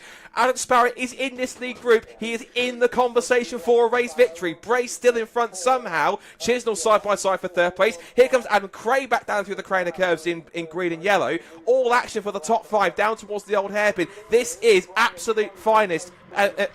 I'll say it again. MX5 Championship Racing at its absolute finest. And there is still 9.5 minutes to go for Ali Bray to somehow hold this quartet back and take his 11th win. Can he do it? Yeah, with 9.5 minutes to go, buckle up and hold on for the roller coaster ride as Chisnall goes wide. This is going to open the door for Adam Sparrow through into Coppice. As round the outside, is he going to try it? Foden tries on Bray. Sparrow up the inside of Chisnall. And here comes Adam Craig as well. He's going to make it 3 wide. Coming out of Coppice on the run down to the Fogarty S's. And they've got to be careful because, of course, if Foden tries to move around, he's got 3 cars behind, going 3 abreast into the S's. That's not going to help him at all. Bray has to defend again. They somehow sort it out in the battle for 3rd. And Chisnall takes the line in the front in the S's. Sparrow in 4th as off the road goes Matthew McCluckey up at the Coppice corner. But that fight for, in front with the top 5, you barely take your eyes off it, and it changes again in the split second. I think one of the good things is about the racing respect as Chisnall up the inside of Sparrow through into the Melbourne hairpin. And he locked up and almost got into the back of Steve Foden, and that could have been game, set and match. Yes, exactly. And then Bray would have been away and clear. However, with 8.5 minutes to go, it is still undecided. You have got Sparrow up the inside of Chisnall, through at Goddard's, retakes 3rd place. Make that 7 cars now for the race lead, with the 21 of Thomas Walker at the back of the train. The driver wouldn't want to be in this situation, ironically, is Steve Foden, because he's attacking Ali Bray for the lead, but he knows that Adam Sparrow and co behind are really good at pressure, so this is all he can do. He can go up the inside, try and make the move. He gives as much room as he can, bumps over the curve, just leans on Ali Bray, gives him a small little nudge just to let him know he's still there, but Ali Bray survives once again. No wonder I call him Houdini, because every single time he's challenged or loses the lead, he somehow gets it back again and stays in front. He needs to have a T-shirt, Ali Houdini Bray. You might have to give him a nudge and say, look, I want a few free T-shirts for that. I don't think his lovely wife Nikki's listening, but if you're listening, Nikki, on this back one, make some of those T-shirts up and keep this on, because he's going to need it. 7.5 minutes to go then, to see if Ali Bray can hold on, but Steve Foden mounting a massive challenge down the outside, up towards McLean, looking for the undercut. I thought for a second he flew winked him and got it done, but Ali Bray saw it, parked the car in the middle of the apex on corner X and could make it happen. 5-second penalty for Harry Storer, but look Look at Adam Sparrow in silver and orange, car number 19, the two-time vice champion from the past 2 seasons. He's right on the tail of the top 2 as we go side by side for 4th between Chisnell and Craig. Also watching on there is Michael Green. Where's Michael Green come from? He's really found some pace here in P6. He's up there now in the mixers. Here comes Foden down the outside. Bray has track position. Does he dare break a little bit later? The answer is yes. And look at Sparrow trying to capitalise on that because Foden had to back off to take the proper line. So I think possibly Chisnell.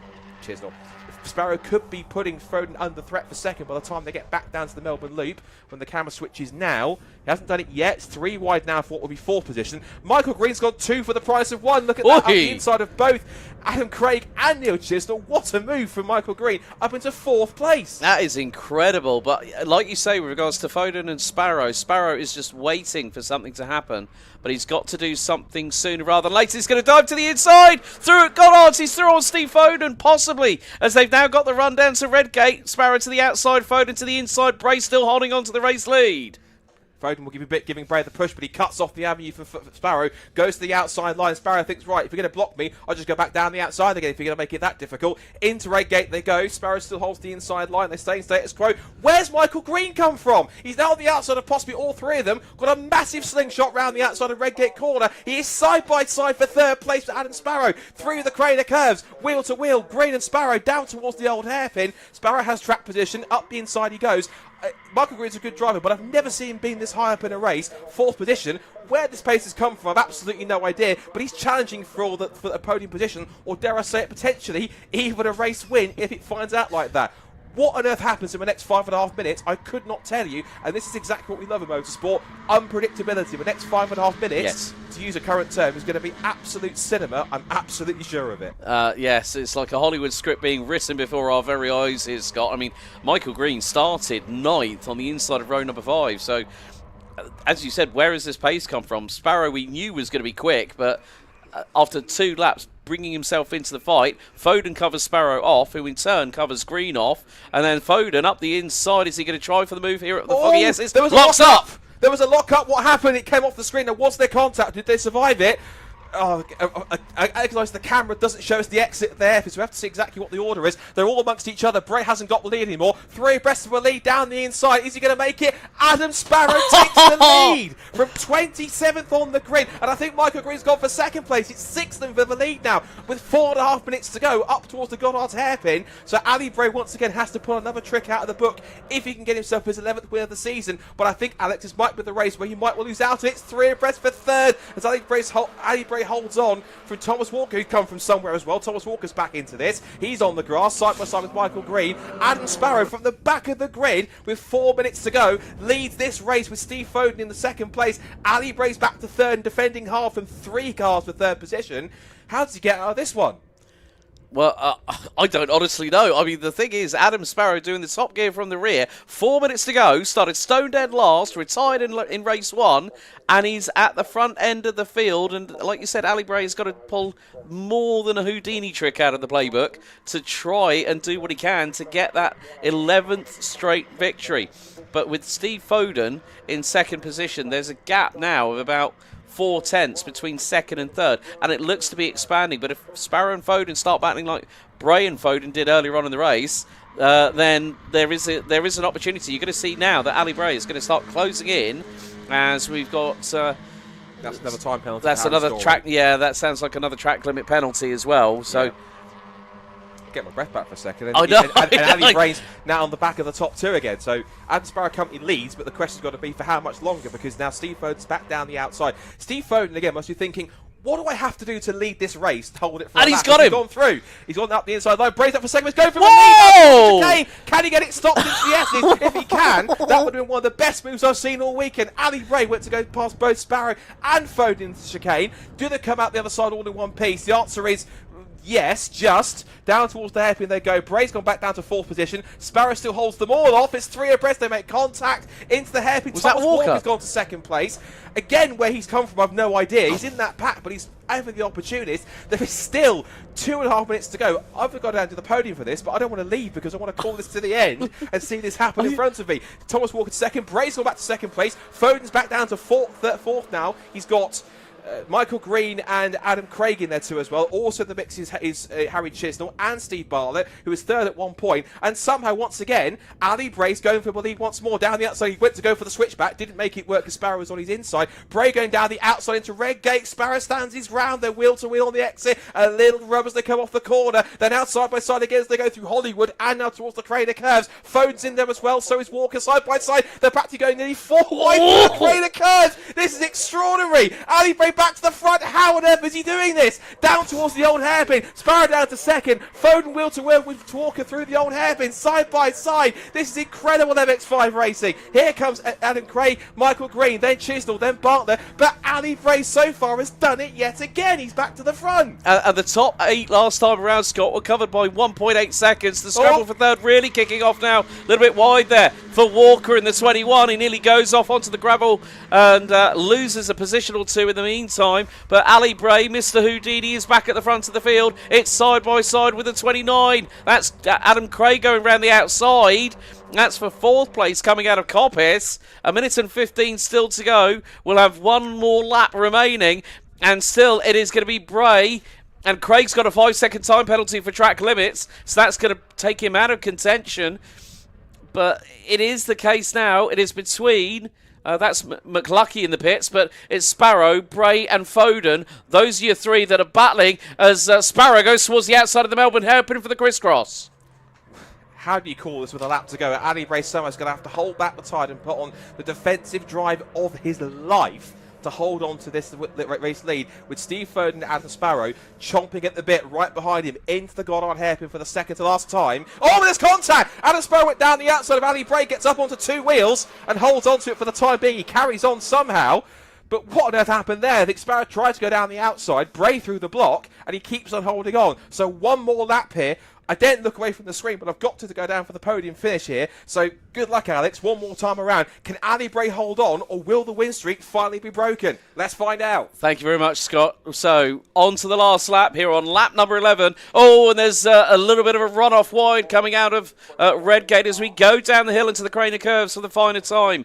It's Ali Bray versus Adam Sparrow versus Steve Foden, the top 3 as they go through the old hairpin.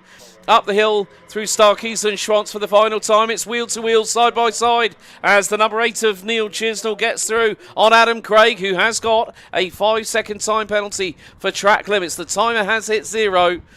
But Ali Bray, however he's done it, he's going to be thinking, I really had to fight for that one. Adam Sparrow nearly doing the top gear from the rear from stone dead last to race victory. They go through Coppice for the final time. There's just the Fogarty S's, Melbourne Hairpin and Goddards to remain in this final race before the lunch break. And what a dynamic, what an exciting, what an enthralling battle we have had at the front end of the field. As through into the Fogarty S's, Adam Sparrow was looking around the outside of Ali Bray, but decided, well, I'm not going to chance it there. He's got the Melbourne hairpin and Goddard still to go. Will Adam Sparrow go for the lunge of a lifetime? Here on the final lap, it's not going to be enough. He's going to have to cover off Steve Foden. But through the Melbourne hairpin, up towards Goddard's for one final time. The streak looks to be complete still for now. There's one more race to go later on this afternoon. But out of the final corner, it's going to be 11 in a row. Ali Bray's going to power out of Goddard's, and he wins race 2 after a fantastic display from the Kent Models Mazda MX-5 Championship. Adam Sparrow from stone dead last to second. At points was on course for taking one of the most enthralling and his possible opening victory of the season this year. Steve Foden, what has that man got to do to beat Ali Bray out on track? The winning margin just over 3.5 tenths of a second. And Adam Sparrow did take the fastest lap of the race with the 1:54.415. We've still got a few more drivers to cross the line, but Ali Bray, Houdini, does it again. 11 from 11 so far this season.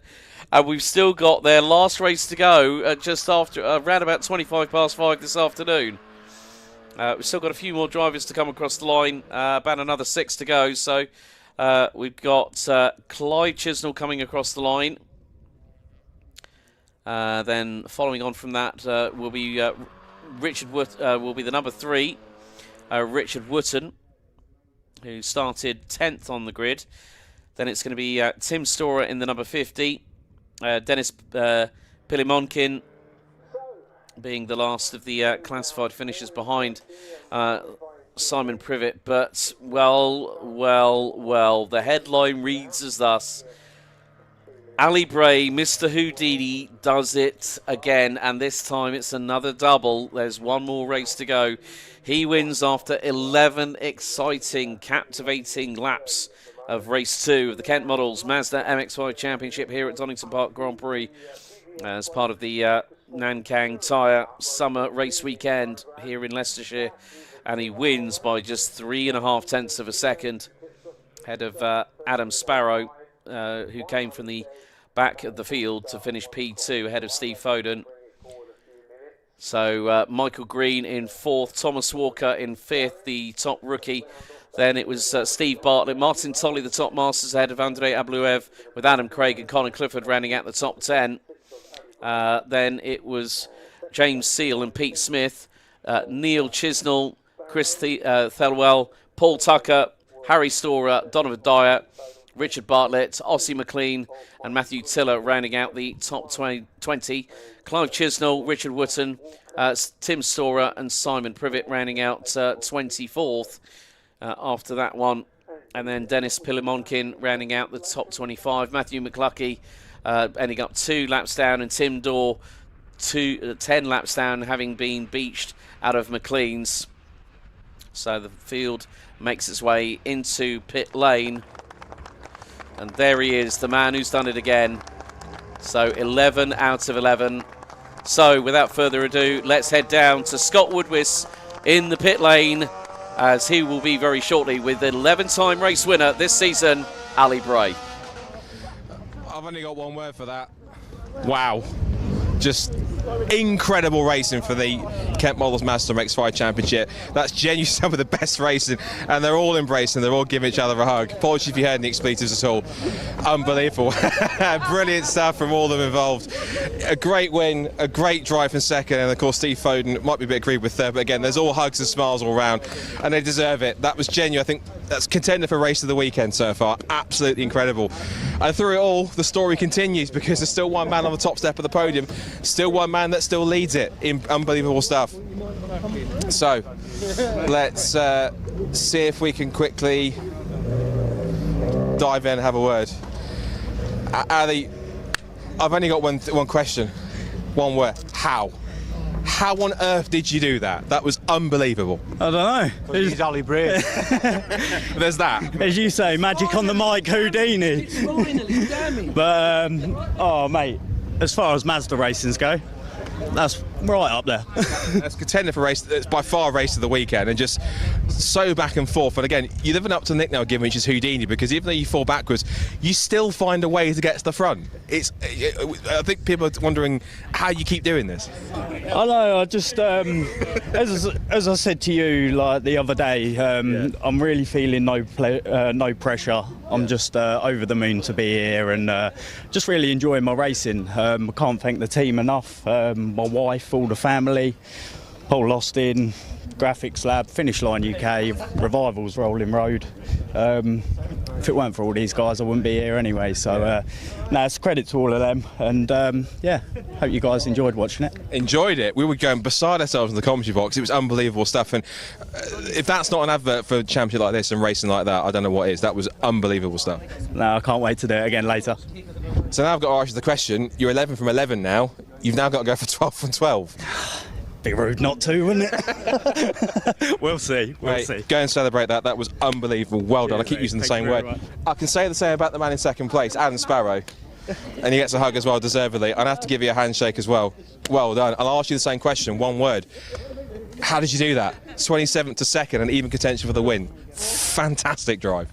To be honest, my start wasn't great, but just picking off, not looking back, just literally picking people off one at a time, and then having actually got the lead at one point, and yeah, it was good fun.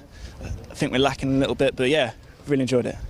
I enjoyed it, and you were up the mix as well. There was a little moment up at the hairpin. Is everything okay with that? Because your car almost go up on 2 wheels up at Goddard. Was everything okay with that? Yeah, car felt fine after that. Just a little bit of a wheel rubbing and just sort of a misjudgment for myself. Yeah. Because now you're in a better position for race 3, and I guess in prime position now to try and stop this man from making it 12 wins. So you got a bit of a task, but you think you can do it? Yeah, try and take the lead off the start. My starts have been good all year, so yeah, that's the plan, and then just take the race from there. I think that's one of the best drives in championship history, genuinely. Well done, second place. That was a drive worthy of a win, congratulations. And where's Steve Foden in third place coming over? Forgive me for saying so, I'm almost a bit sorry for you, Steve, because you've been in that mix all the time, and you were the one that was fighting with both Ali and Adam. Were you at one point thinking, what have I got to do to take the lead and actually keep it without someone else taking it from me? Yeah, I mean, I tried every single way of getting past. The toe is so strong today. I was trying every which way to get past him, and fair play to him, he's defended like an absolute king. And then I saw Adam in the mirrors, and I was like, right, okay, let's see if we can mix it up a little bit. So Adam obviously got in front of me, and we tried to make it work. At one point, Ali slipped back to fourth, and then I think I kind of probably should have carried on pushing Adam down the back straight as opposed to trying to go for the move and get past him. And then Ali just came from absolutely nowhere to get back in the lead then. So yeah, what a race. That's proper Mazda racing, that one. Say, if that's not an advert for the championship in any case, I mean, if you watch that and think about the championship, if you weren't decided before then, you probably been decided now. That was genuinely some of the best this championship's ever seen. Yeah, absolutely. And I think Donington Park Grand Prix circuit particularly, that always gives, because the toe hit round here is absolutely massive. And yeah, that's what we like in this, like a good bit of bump drafting and a good bit of camaraderie after the race as well. And the key thing, of course, now race number 3, someone's got to try and stop Ali to make it 12 from 12. Of course, Adam's up for the challenge. I'm sure you are as well. Yeah, well, I mean, obviously I had 12 in a row in 2023, not quite off the bat, but if he matches that and he goes over it, then I want to try and retain that 12 in a row. So yeah, we'll give it a good go. But obviously the weather's going to play a part later on. I think we're due some showers at some point in the afternoon. So if it's a mixed bag like it was yesterday, then I think we're in for a real treat again, with Adam obviously being back at the front. If it's like that in race number 3, bring it on, mate. Even though it's third, well done. That was an excellent drive. Congratulations. Nothing else you can say, really. That was an unbelievable race for Kent Walls, and they've still got one more to go. Still one more chance for somebody to knock Adam Ali Bray off the top. He can go for 12 for 12, but can Adam Sparrow, Steve Foden, or anyone else in that lead group do it? We'll have to wait and see. Track's gone quiet now because we've gone to a lunch break. Before we get into our interviews from yesterday from Alex, we've got a chance the first time today, of course, to let you know about the 2026 Fiesta Junior Scholarship. It is now open. You can apply. It's taking place from the 31st of October to the 2nd of November, and it's for drivers aged 13 to 16 years old, whether you've karted, whether you've done short ovals, autograss, even sim racing, or not even raced before. You get the chance to compete for what could be a funded drive for you in the Fiesta Junior Championship in 2026, and a prize package worth in excess of £60,000. Drivers like Daniela Sutton and Lewis Idison, who won the first 2 scholarships, are now racing anxiously this weekend, enjoying the Fiesta Junior Championship for what it is. So before we get into our interviews to cover lunch break, which Alex did yesterday, let's give you a little reminder of what the 2026 Fiesta Junior Scholarship is all about. We'll see you on the other side, and catch us for more racing, and stay tuned after a lunch break here at Donington Park. If it's anything like that, bring it on. Doesn't really matter.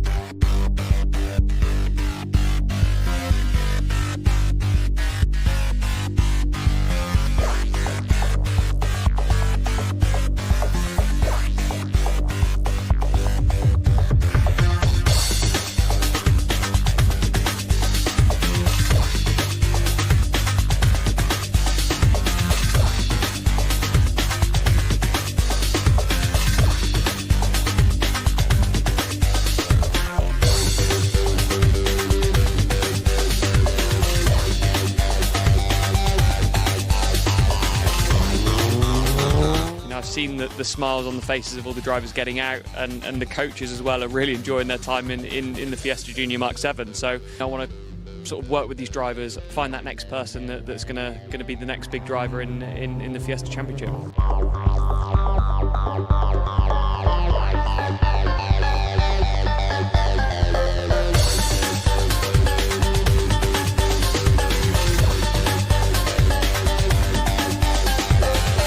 Scholarship like this, if I'd have had the opportunity, I would have been so over the moon. And these lads and the girls are so humble, and they really make you feel privileged to sit alongside some of the best talent, I reckon, in the country, if not in Europe. It's good to see how much it means to some of them. I'm just loving being around it. It's really good.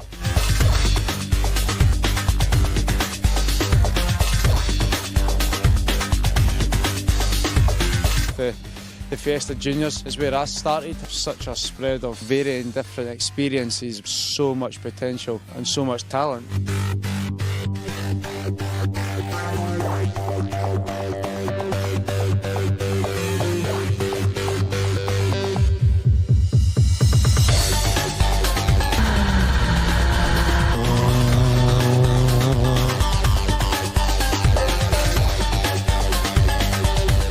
been a part of a number of scholarships over the years, and this has just been head and shoulders above the rest.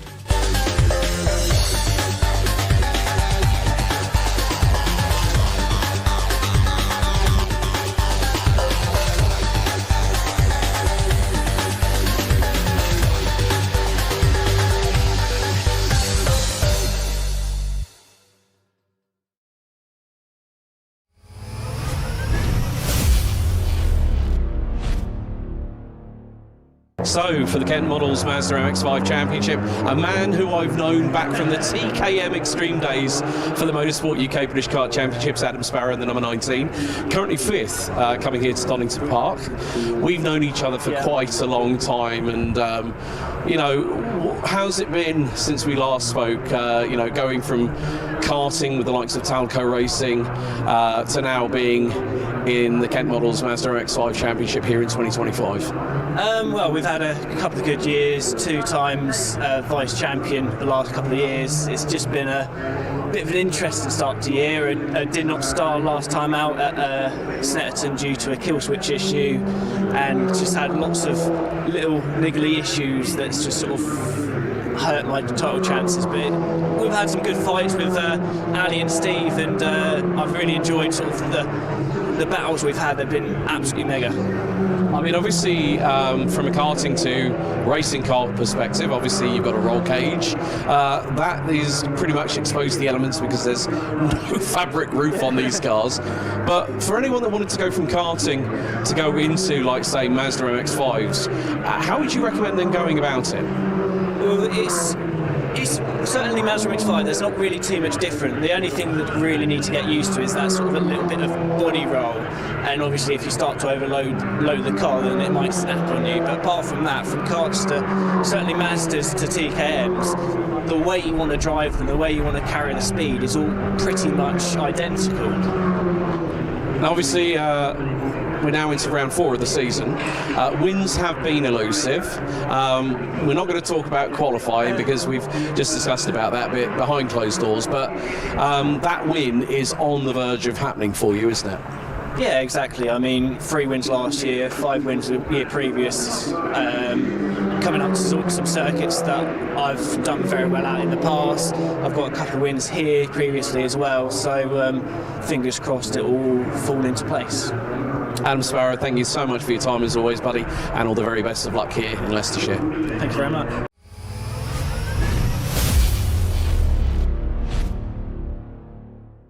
A man who's no stranger to MX-5 Super Cups joins me here, George Grant in the number 69. Of course, George, your involvement not just encompasses racing in the Pro and Masters division, but also being the title sponsor for 2 of the championships here with the Brscc. The championships have respectively gone from strength to strength, haven't they? Oh, well, undoubtedly. I mean, the Brscc have done an absolutely fantastic job. I mean, it's challenging times for all of us, you know. I don't want to get political, but there's all sorts of shenanigans going on at the politics level of countries right now. But in terms of British motorsport and local motorsport, it couldn't be better. Now, what brings you back year after year to put yourself through the ringer and test yourself against, you know, drivers with a multitude of different skill levels? You've obviously been very well prepared in your sort of the way in which you critique drivers, because that is a very, very good question. I think it goes back to when I was a child, when my father used to drive. Right, I was 8 years old. In fact, only the other day I was with Damon Hill, Johnny Herbert, and the chap that runs West Surrey Racing, Dick Bennett, of course.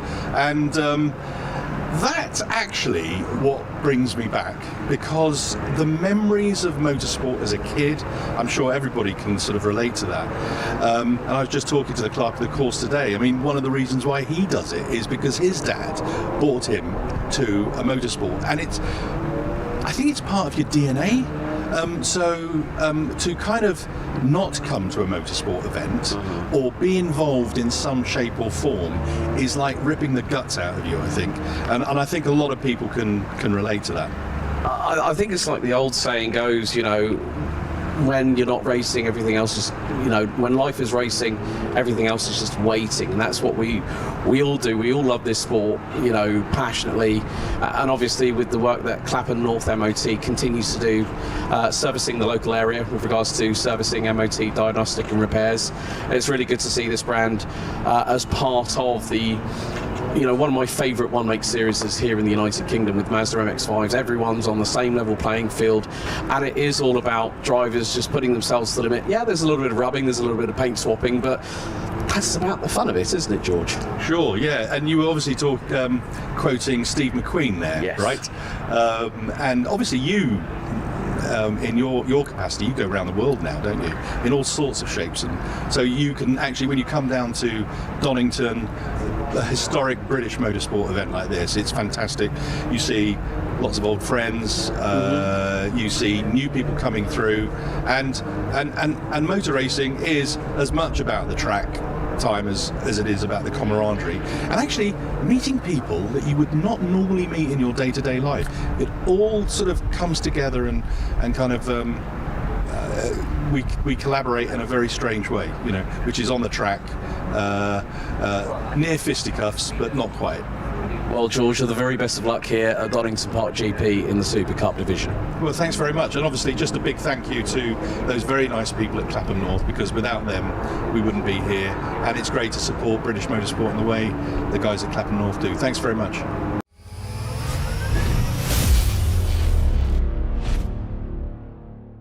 So with the MG Cockshoot Cup Championship, we've got the number 30 of Carl Green.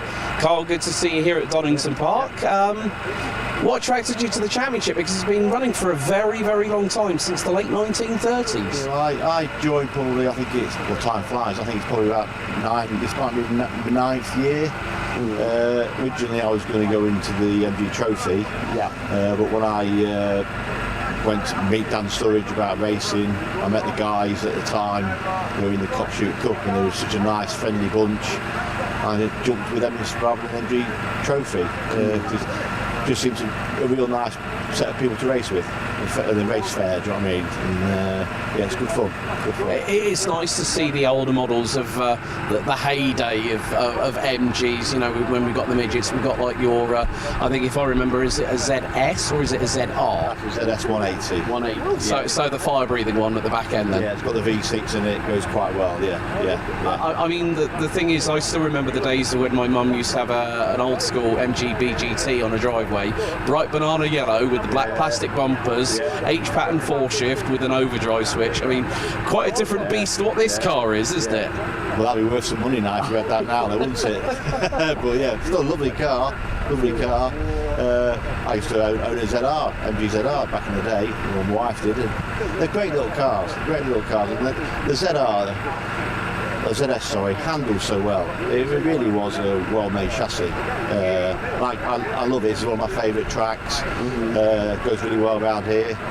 Could do a little bit better in qualifying because I've only made it up to 5th, but red flag didn't help. But things happen. But there's hopefully a bit of rain. I like the rain, so if you have a bit of rain, I can see me coming to the front. Well, Carl, thank you so much for your time, buddy. All the very best of luck at Donington. Thank you very much. Thank you.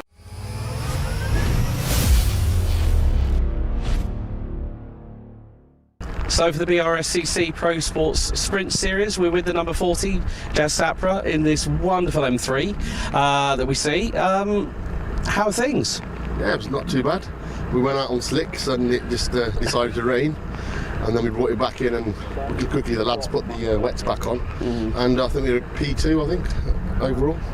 I mean, it's a wonderful example of this particular generation, the F80, if I remember correctly, when BMW decided in their infinite wisdom to put the M4 on the market. But having this car, it's a great example. It looks very, very clean at the moment, but of course, 2 races coming up. What attracted you to the Pro Sport Sprint Series? Just it's a variety of cars, and quick 20-minute sprints. Prefer them sometimes. Yeah, I mean, obviously the weather's, as you mentioned about qualifying, I think you were the first one to dive into pit lane within the first 5 minutes. We couldn't have stayed out. I wouldn't have stayed out on slicks, otherwise, we'd end up in a bad situation. But yeah, backwards probably into the kitty litter. We put the lads put the wets on, and then we got, I think we're P2 on the grid. So hopefully, if it rains, I don't really mind. Potentially, felt all right out there.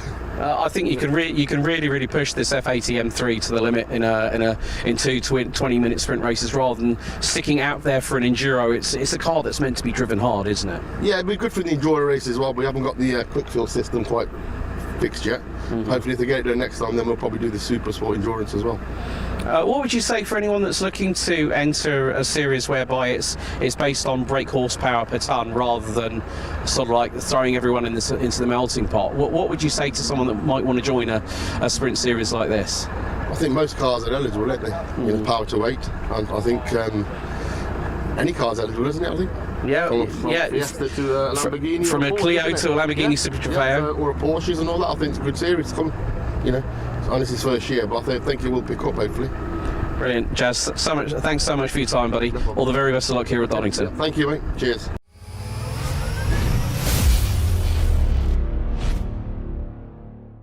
So we're here with the man who's currently P3 in the standings. Oh, wonderful livery. Everyone loves a Martini livery on a Carl Rosbach car in the number 73.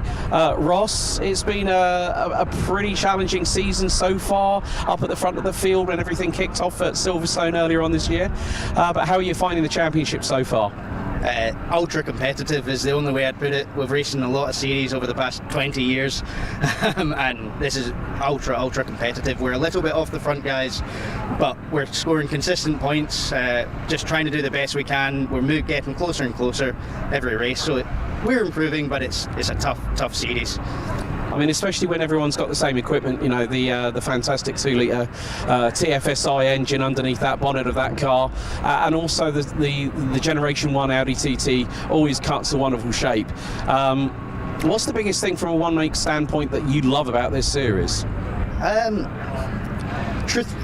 love one-week race series, but this one in particular, somewhat the reliability. We've raced in a lot of things and you have a lot of issues, but these cars are fairly bulletproof, and you know ultimately that it's down to you, and it's just finding that tweak. The driving style is very important as well, so it's a new challenge for me, and I've been really enjoying just trying to get the most out of the car. What would you recommend to anybody wanting to enter this series here for the Demon Tweeks Audi TT Cup? Do it if you have the budget. Do it. You won't regret it. For the money, they're very quick cars, so very enjoyable. Ross, thanks for your time and all the very best of luck here at Donington Park. Thank you so much. Cheers.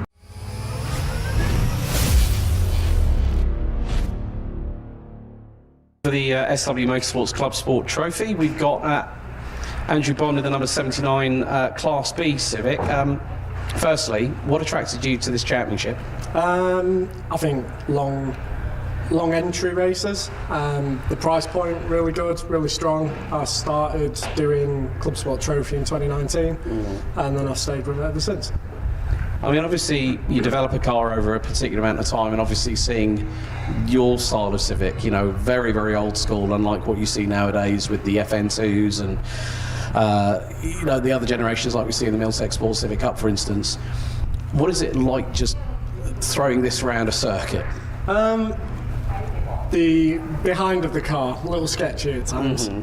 With the wing, very helpful. It keeps it planted through craners, so here especially it's very good. But yeah, the car's evolved so much over the 10 years I've owned it. Yeah, I've never had much luck here at Donington. So I've had this is my third pole in Club Sport and I haven't finished a race.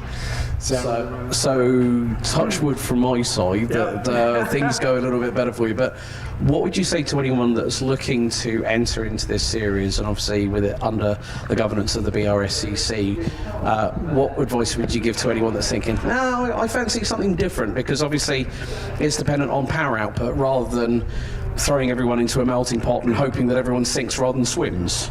No, honestly, I think if you're looking to enter racing or just join the Brscc, anything that's legal to race with, come and give it a go. The 45-minute endurance races are great fun, and everybody's really friendly and easy to chat to. So yeah, I wouldn't go against this competition or the Brscc. Brilliant, Andrew. So thank you so much for your time, and enjoy, hopefully, everything going well here at Donington Park GP this weekend. Third time lucky. Thank you.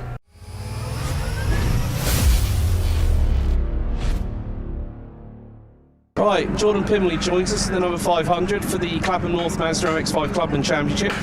Jordan, we're here at Donington Park.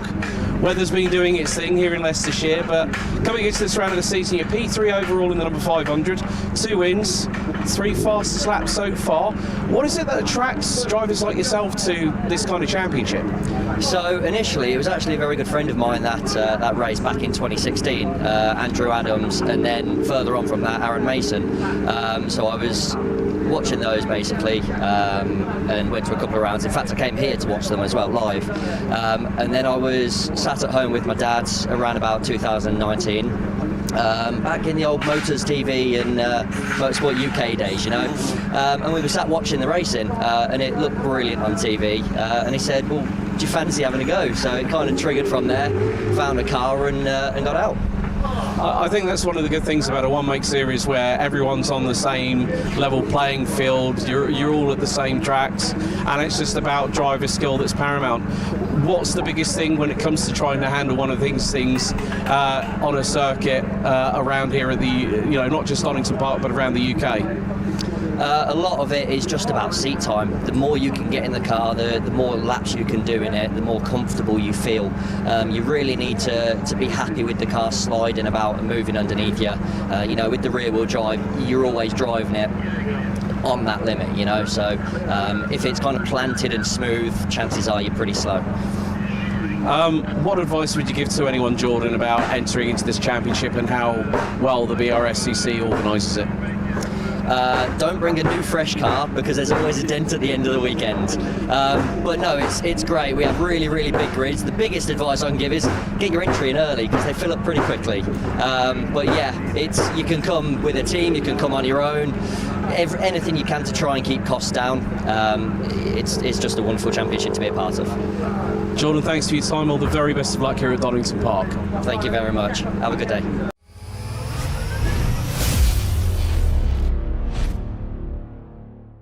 We're here with James Seal, P2 in the rookie trophy in the number 55 Misty Racing entry. The weather doesn't know what it's doing here, James, at the moment here at Donington Park, does it? Well, no. It was very rapidly changing, so I quickly came into the pits because there was a dry line on the track. And yeah, no, it was a very mixed qualifying. I have no idea where I am on the grid. Just got to hope for the best in the race. But obviously with these, with the Kent models, MX-5s, it's a one-make series, everyone's on the same playing field. What attracted you to the championship in the first place? Well, this is actually my first year of fully racing. I've never raced before, and I've watched a couple of Mazda races last year, and I was like, well, why not give this a go? Because apparently it's one of the most competitive championships in the UK, so I thought I'd have a go and join in. How's it been rubbing panels, swapping paint with the competition so far this season? Well, I've not had a good start to the season with an engine blown up last round and having to use another car for Brands Hatch. Right. But to be honest, it's been very fun. Everyone is a good sportsman and we all get along, so that's all that matters. Obviously, simulator work can help. Obviously, iRacing has the Mazda MX-5s on there. Has that been a pretty good, helpful training tool ready for this season? Yes, indeed it has. That's right, no worries.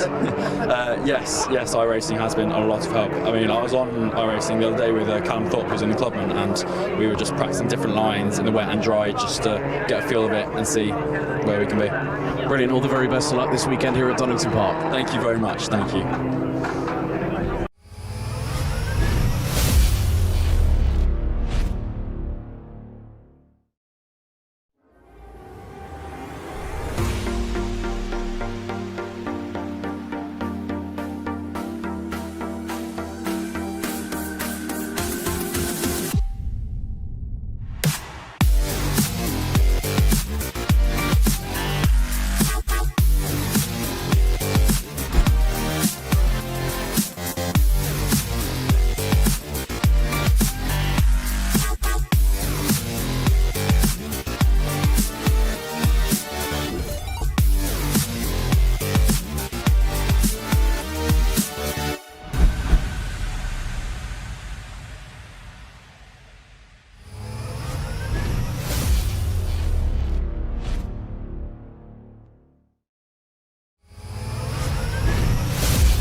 So, for the Kent Models Mazda MX-5 Championship, a man who I've known back from the TKM Extreme days for the Motorsport UK British Kart Championships, Adam Sparrow in the number 19, currently 5th, coming here to Donington Park.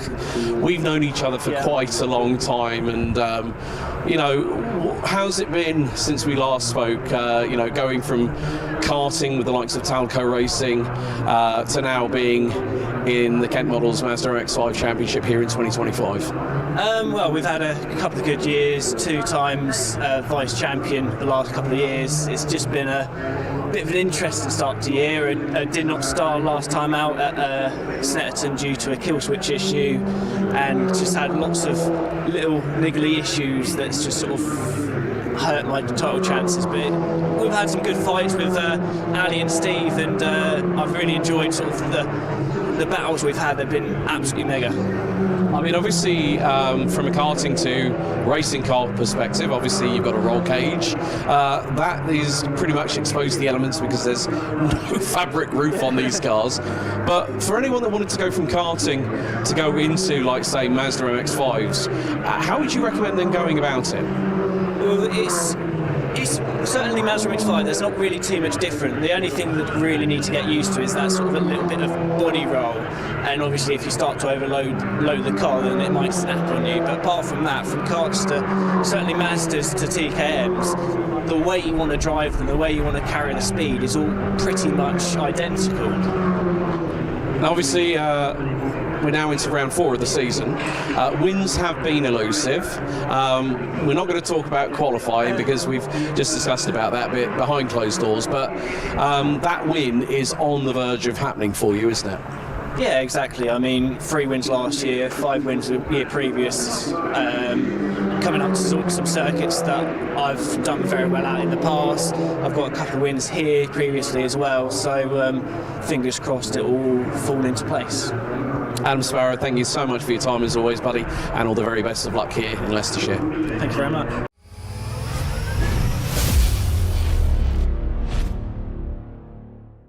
A man who's no stranger to MX-5 Super Cups joins me here, George Grant in the number 69. Of course, George, your involvement not just encompasses racing in the Pro and Masters division, but also being the title sponsor for 2 of the championships here with the Brscc. The championships have respectively gone from strength to strength, haven't they? Oh, well, undoubtedly. I mean, the Brscc have done an absolutely fantastic job. I mean, it's challenging times for all of us, you know. I don't want to get political, but there's all sorts of shenanigans going on at the politics level of countries right now. But in terms of British motorsport and local motorsport, it couldn't be better. Now, what brings you back year after year to put yourself through the ringer and test yourself against, you know, drivers with a multitude of different skill levels? You've obviously been very well prepared in your sort of the way in which you critique drivers, because that is a very, very good question. I think it goes back to when I was a child, when my father used to drive. Right, I was 8 years old. In fact, only the other day I was with Damon Hill, Johnny Herbert, and the chap that runs West Surrey Racing, Dick Bennett, of course. And that's actually what brings me back, because the memories of motorsport as a kid, I'm sure everybody can sort of relate to that. And I was just talking to the clerk of the course today. I mean, one of the reasons why he does it is because his dad brought him to a motorsport, and I think it's part of your DNA. To kind of not come to a motorsport event or be involved in some shape or form is like ripping the guts out of you, I think. And I think a lot of people can relate to that. I think it's like the old saying goes, you know, when you're not racing, everything else is, you know, when life is racing, everything else is just waiting, and that's what we all do. We all love this sport, you know, passionately, and obviously with the work that Clapham North MOT continues to do, servicing the local area with regards to servicing, MOT, diagnostic and repairs. It's really good to see this brand as part of the, you know, one of my favourite one-make series is here in the United Kingdom with Mazda MX-5s. Everyone's on the same level playing field, and it is all about drivers just putting themselves to the limit. Yeah, there's a little bit of rubbing, there's a little bit of paint swapping, but that's about the fun of it, isn't it, George? Sure, yeah. And you were obviously quoting Steve McQueen there, yes. right? And obviously you, in your capacity, you go around the world now, don't you? In all sorts of shapes. And so you can actually, when you come down to Donington, a historic British motorsport event like this, it's fantastic. You see lots of old friends. You see as much about the track time as it is about the camaraderie, and actually meeting people that you would not normally meet in your day-to-day life. It all sort of comes together and kind of we collaborate in a very strange way, you know, which is on the track, near fisticuffs, but not quite. Well, George, you're the very best of luck here at Donington Park GP in the SuperCup division. Well, thanks very much, and obviously just a big thank you to those very nice people at Clapham North, because without them we wouldn't be here, and it's great to support British motorsport in the way the guys at Clapham North do. Thanks very much.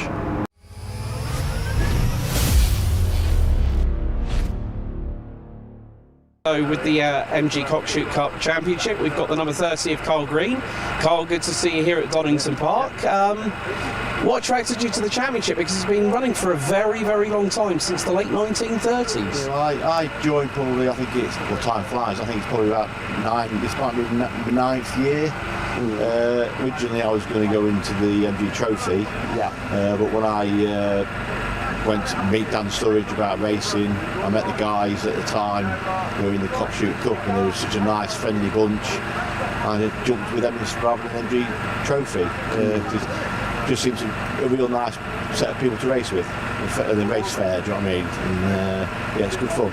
It is nice to see the older models of the heyday of MGs. You know, when we got the midgets, we got like your, I think if I remember, is it a ZS or is it a ZR? ZS 180. 180. So the fire-breathing one at the back end then. Yeah, it's got the V6 in it. It goes quite well. Yeah.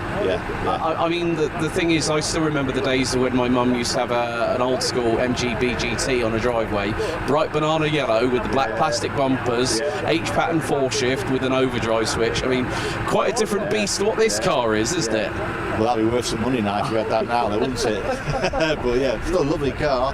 Lovely car. I used to own a ZR, MG ZR back in the day. Well, my wife did. And they're great little cars. And the ZR, the ZS, sorry, handles so well. It really was a well-made chassis. I love it. It's one of my favourite tracks. Goes really well around here. Could have done a little bit better in qualifying because I've only made it up to 5th, but red flag didn't help. But things happened. But yeah, there's hopefully a bit of rain. I like the rain, so we'll. If you have a bit of rain, I can see you coming to the front. Well, Carl, thank you so much for your time, buddy. All the very best of luck here at Donington. Thank you very much. Thank you.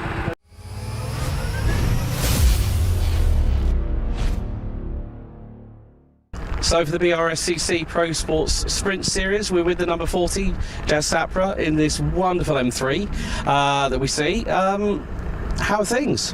Yeah, it's not too bad. We went out on slicks and it just decided to rain. And then we brought it back in, and quickly the lads put the wets back on. And I think we were at P2, I think, overall. I mean, it's a wonderful example of this particular generation, the F80, if I remember correctly, when BMW decided in their infinite wisdom to put the M4 on the market. But having this car, you know, it's a great example. It looks very, very clean at the moment, but of course, 2 races coming up. What attracted you to the Pro Sport Sprint Series? Just it's a variety of cars, and quick 20-minute sprints. Prefer them sometimes. Yeah, I mean, obviously the weather's, as you mentioned about qualifying, you know, I think you were the first one to dive into pit lane within the first 5 minutes. We couldn't have stayed out. I wouldn't have stayed out on slicks, otherwise, we'd have ended up in a bad situation. But yeah, backwards probably into the kitty litter. Yeah, we put the lads put the wets on, and then we got, I think we're P2 on the grid. So hopefully, if it rains, I don't really mind. Felt all right out there. I think you can really push this F80 M3 to the limit in 2 20-minute sprint races rather than sticking out there for an enduro. It's a car that's meant to be driven hard, isn't it? Yeah, it'd be good for the enduro race as well. We haven't got the quick fill system quite fixed yet. Hopefully if they get it done next time, then we'll probably do the SuperSport endurance as well. What would you say for anyone that's looking to enter a series whereby it's based on brake horsepower per tonne rather than sort of like throwing everyone into the melting pot? What would you say to someone that might want to join a sprint series like this? I think most cars are eligible, aren't they? You know, power to weight, and I think any car's eligible, isn't it? I think. Yeah, from Fiesta to a Lamborghini. From a Clio to a Lamborghini Super Trofeo. Or a Porsches and all that. I think it's a good series. You know, and this is first year, but I think it will pick up hopefully. Brilliant, Jazz. Thanks so much for your time, buddy. All the very best of luck here at Donington. Thank you, mate. Cheers.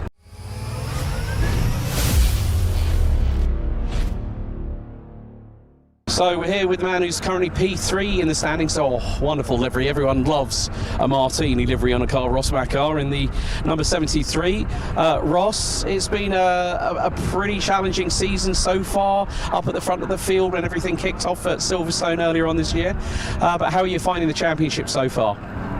Ultra competitive is the only way I'd put it. We've raced in a lot of series over the past 20 years and this is ultra competitive. We're a little bit off the front guys, but we're scoring consistent points, just trying to do the best we can. We're getting closer and closer every race, so we're improving, but it's a tough series.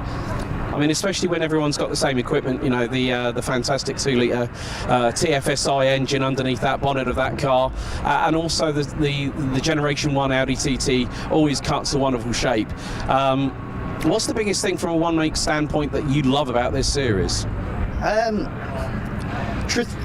love one-make race series, but this one in particular, somewhat the reliability. We've raced a lot of things and you have a lot of issues, but these cars are fairly bulletproof, and you know ultimately that it's down to you, and it's just finding that tweak. The driving style is very important as well, so it's a new challenge for me, and I've been really enjoying just trying to get the most out of the car. What would you recommend to anybody wanting to enter this series here for the Demon Tweeks Audi TT Cup? Do it if you have the budget. Do it. You won't regret it. For the money, they're very quick cars, so very enjoyable. Ross, thanks for your time and all the very best of luck here at Donington Park. Thank you so much. Cheers.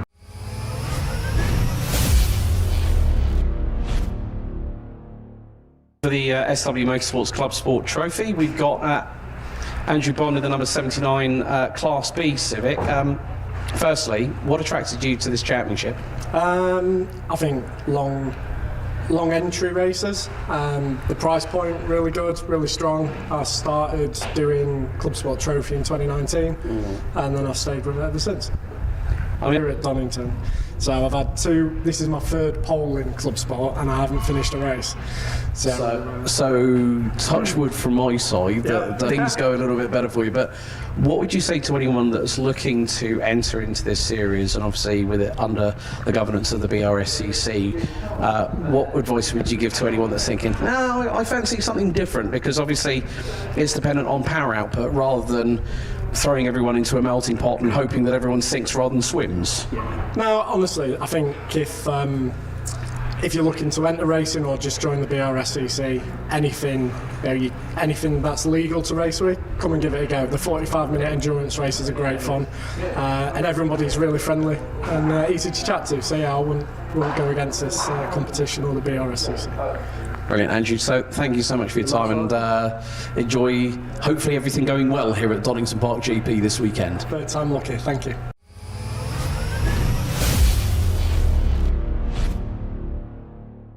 Right, Jordan Pimley joins us in the number 500 for the Clapham North Mazda MX-5 Clubman Championship. Jordan, we're here at Donington Park. Weather's been doing its thing here in Leicestershire, but coming into this round of the season, you're P3 overall in the number 500, 2 wins, 3 fastest laps so far. What is it that attracts drivers like yourself to this kind of championship? So initially, it was actually a very good friend of mine that race back in 2016, Andrew Adams, and then further on from that, Aaron Mason. So I was watching those basically, and went to a couple of rounds. In fact, I came here to watch them as well live, and then I was sat at home with my dad around about 2019. Back in the old Motors TV and Motorsport UK days, you know, and we were sat watching the racing, and it looked brilliant on TV, and he said,